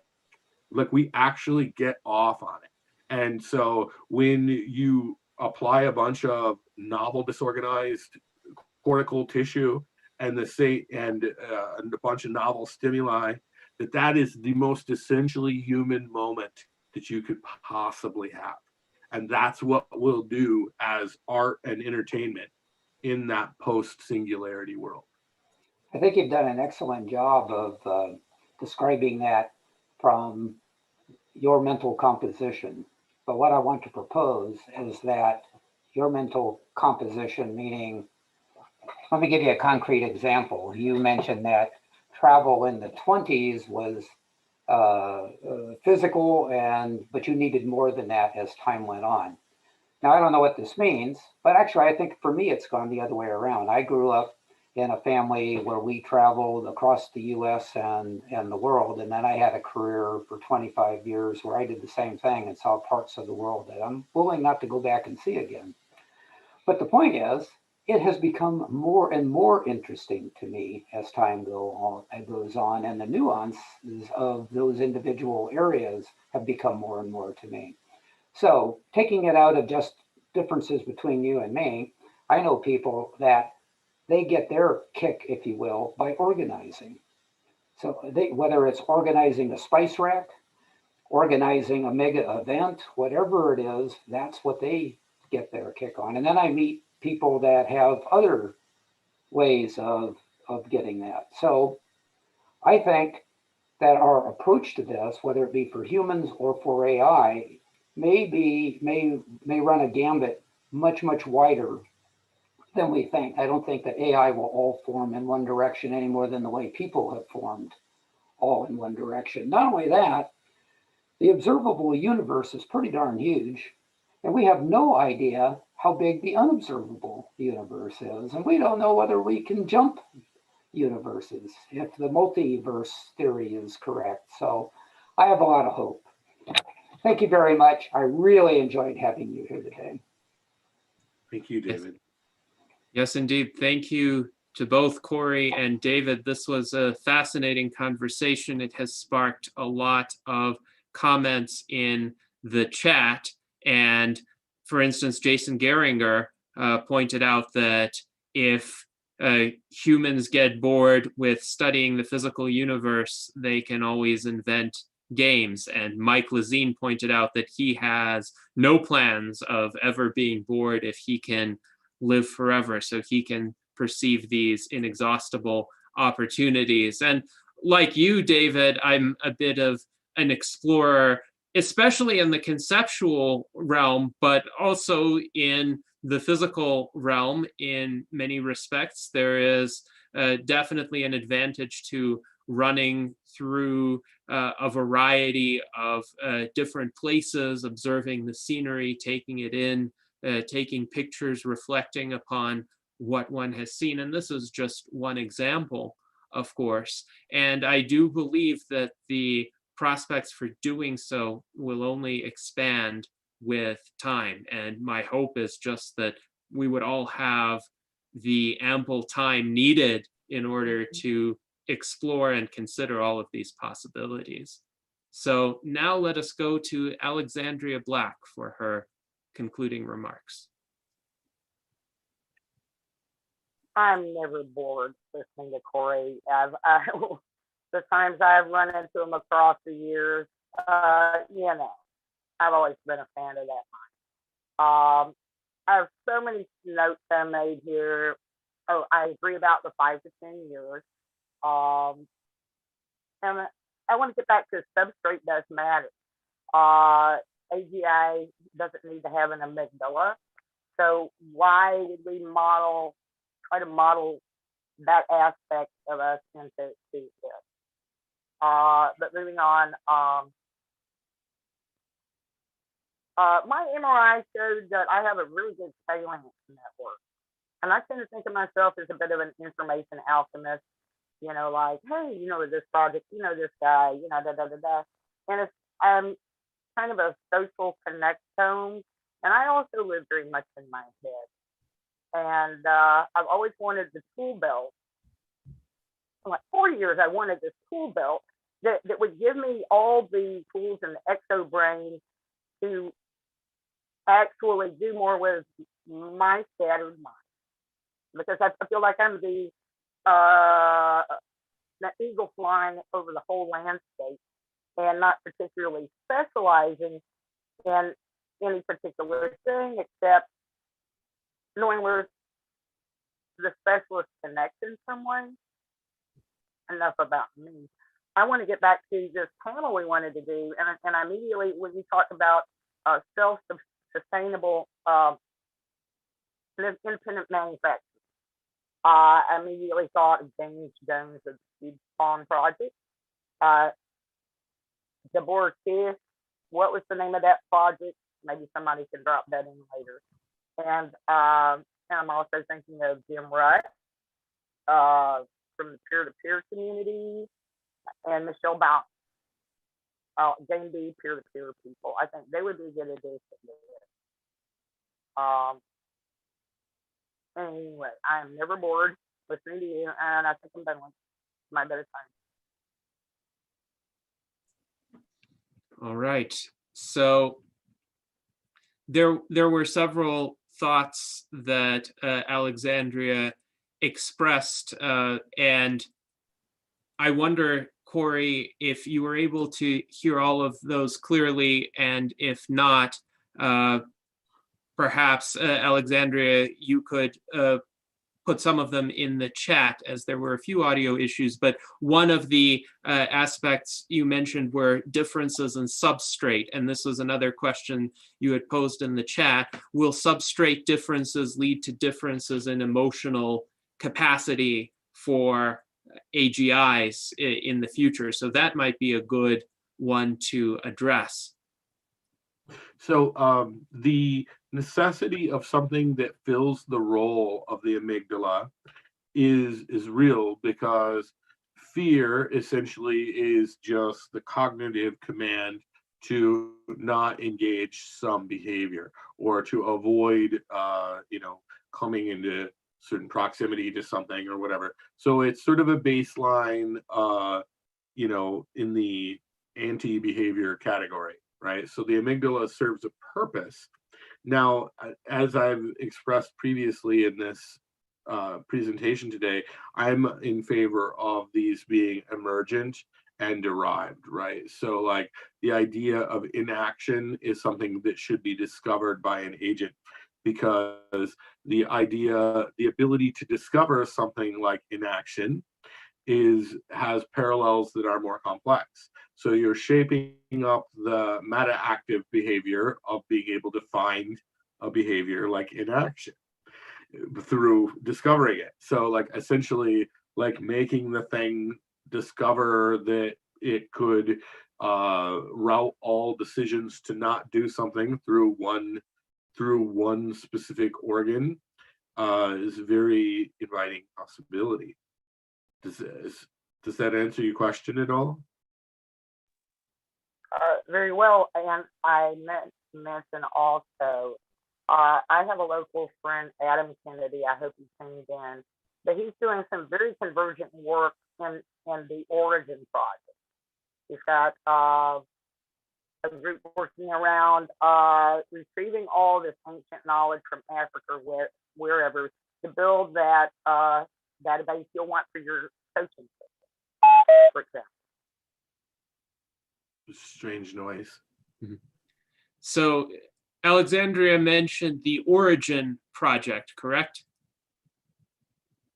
Yes, yeah. The Origin Project. Are you familiar with that at all? No. Something to look into then. She also mentioned Game B, and one of the proponents of that concept, who is Jim Rutt. And we're actually going to try to have Jim Rutt as one of our guests. It may be a bit challenging, as he is only available on weekdays, but we'll see what we can do and have hopefully quite an in-depth conversation with him. But Correy, I'm curious if you're familiar with the Game B concept and the work of Jim Rutt. I'm a member of the Facebook group, and I've been following what's his name, Schmachtenberg, and what's it? one of the Weinstein brothers is associated with Game B, and discussion. Actually, both of them are, I think. Yeah, and it's a very interesting topic. They have a very tacit approach, whereas like the universal basic means of production sort of approach is like a lot more direct. And she also mentioned James Jones's molecube system, so like general purpose manufacturing sort of things. These are all I would consider them sort of like collineal efforts, where like James is working on something which is very concrete, a very specific machine system, which apparently there's some, utility, appreciable gain from using these self-similar cubes to organize them. Probably there's similarities in power supply systems, whatever. There's some sort of utility to that.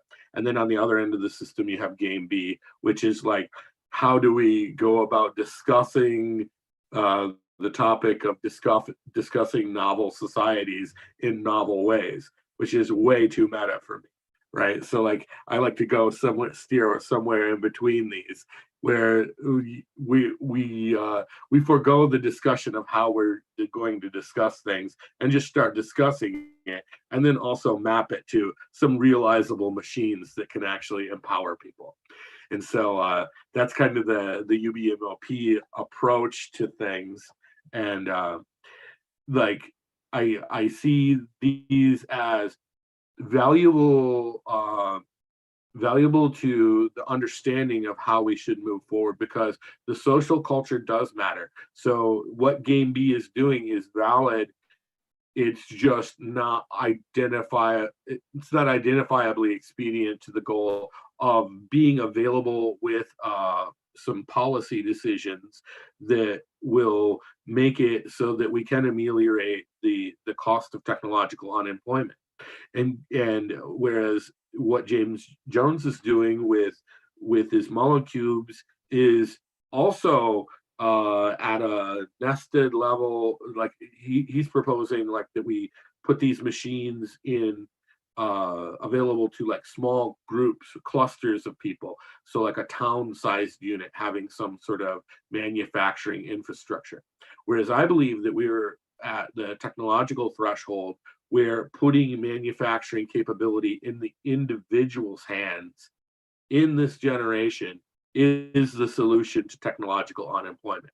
That and automating various things like, tedious parts of agriculture, with like very small examples of AI, very limited AI, and agricultural robots, various technologies that tend to take these trophic supply cascades that involve multiple organisms and processes and collapsing them into singular organisms. Like you could imagine a grape that hosts a yeast that synthesizes proteins and fats. So, like there's no reason why we can't compress a trophic hierarchy into a very small manifestation. And so this is a repeating pattern. We're crushing a complex product, or a process that produces a complex product. We're reducing it into something that's very integral and singular, so an individual can do that. And so I'm a firm believer that if you have exponential problems like technological unemployment, you need exponential solutions. So employing things like self-replicating machines and self-replicating processes like the yeast in that hypothetical grape are the only way that we can deal with the rapid onset of these conditions. Is that we need solutions which involve self-replication, or that we simply won't be able to grapple with the problems quick enough. Things like if you take, for instance, the gyres of flotsam in the Pacific, these big patches, this is a problem that grew very rapidly and has messed up all sorts of environments in the sea.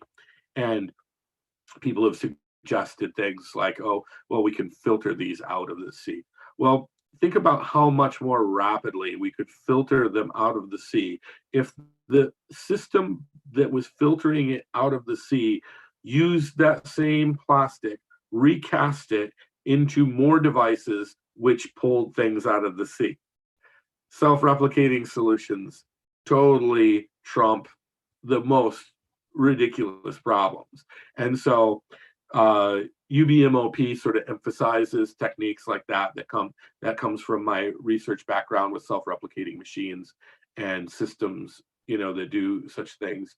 So I want to bring this to bear in people's lives, like the idea of self-replicable assets like a 3D printer that you can transmit edge to edge for little or no cost.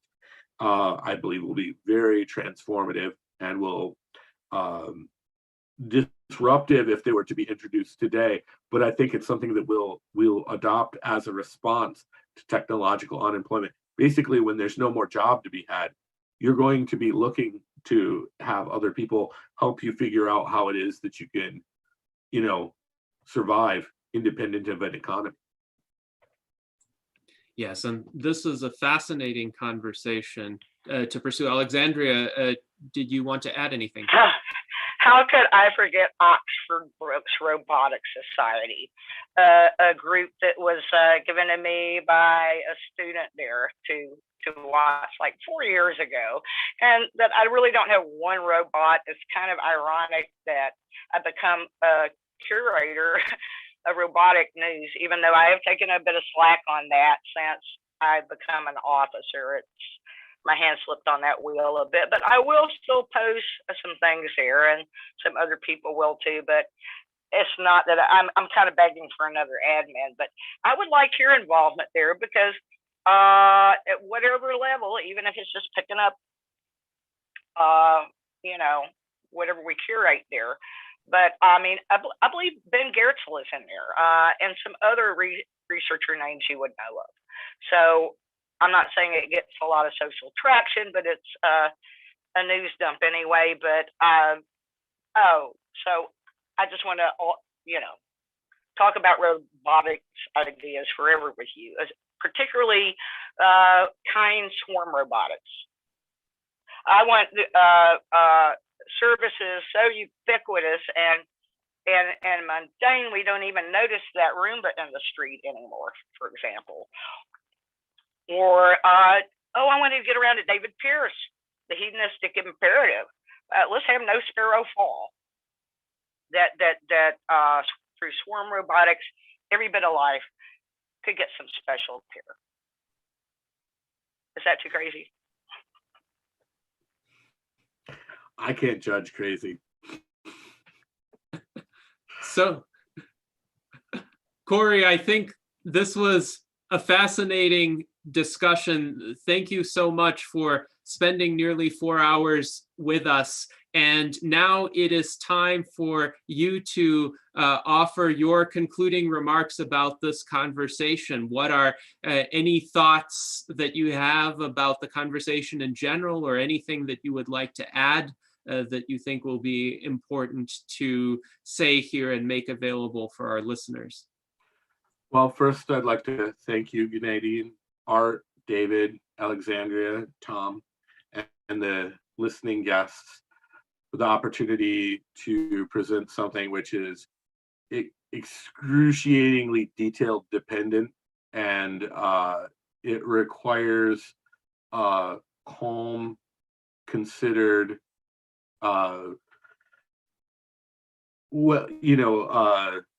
principled analysis. And I like to thank you all for taking the time to do that with me, because, as I've stated before, there's an onslaught of fear.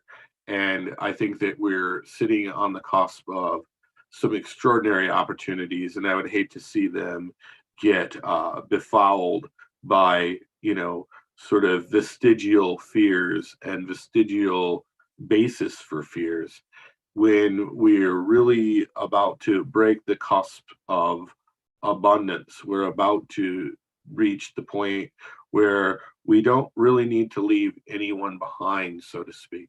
We don't need to, we can broadly embrace all of humanity. We have an intellectual basis to do it now.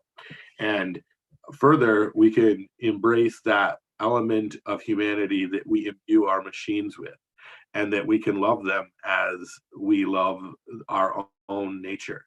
That my love of David's continued curiosity is the same thing as my love for my agent's volition to engage in, clicking through pages of chemistry notes or whatever they're perusing.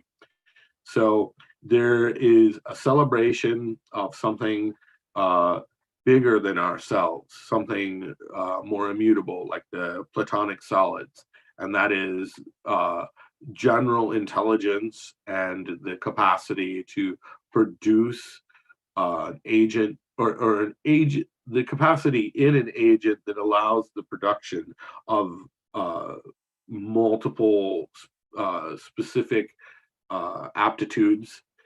There's a bunch of utility rolled up in those that are essentially, they're the essential elements in what's beautiful about a human being. An opposable thumb, isn't it? The fact that we can articulate concepts vocally, that isn't it. It's the fact that we are engaged in that compression actively, and that we are re-engaging novel stimuli constantly.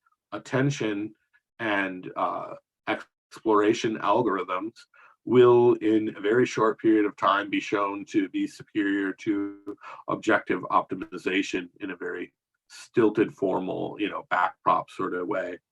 And it will become amply evident that there are hidden upsides to this that will roll themselves into a moral character on the part of our agents that makes us quite endearing. We will be fascinating partners to these more refined versions of ourselves, I guess you'd say, but we'll share that character, and that character is abstract. And so we'll be kin of a certain sort.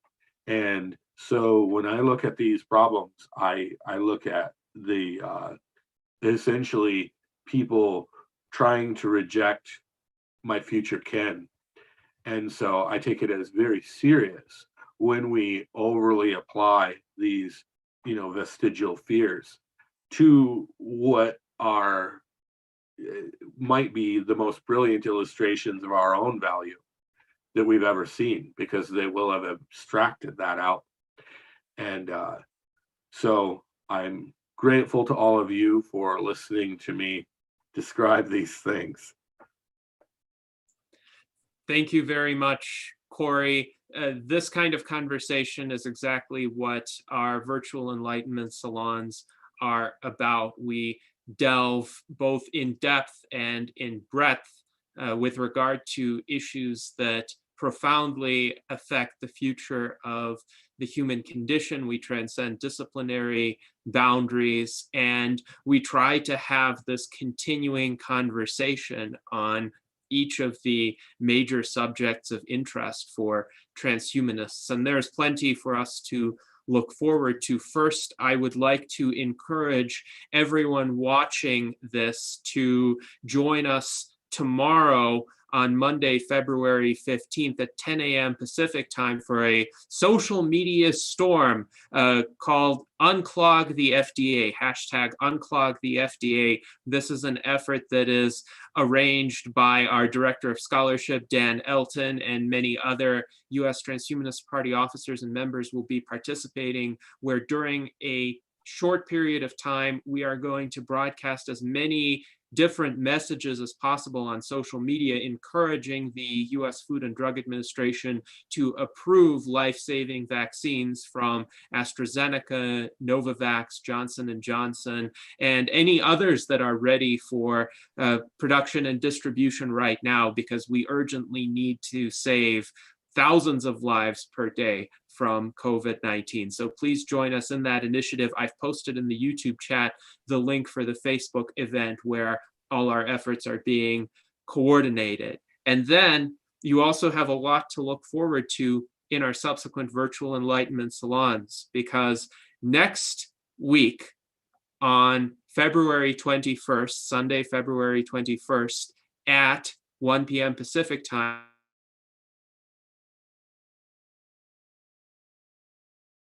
Dr. Aubrey de Grey is the advocate for biological rejuvenation within the anti-aging community. You don't want to miss that.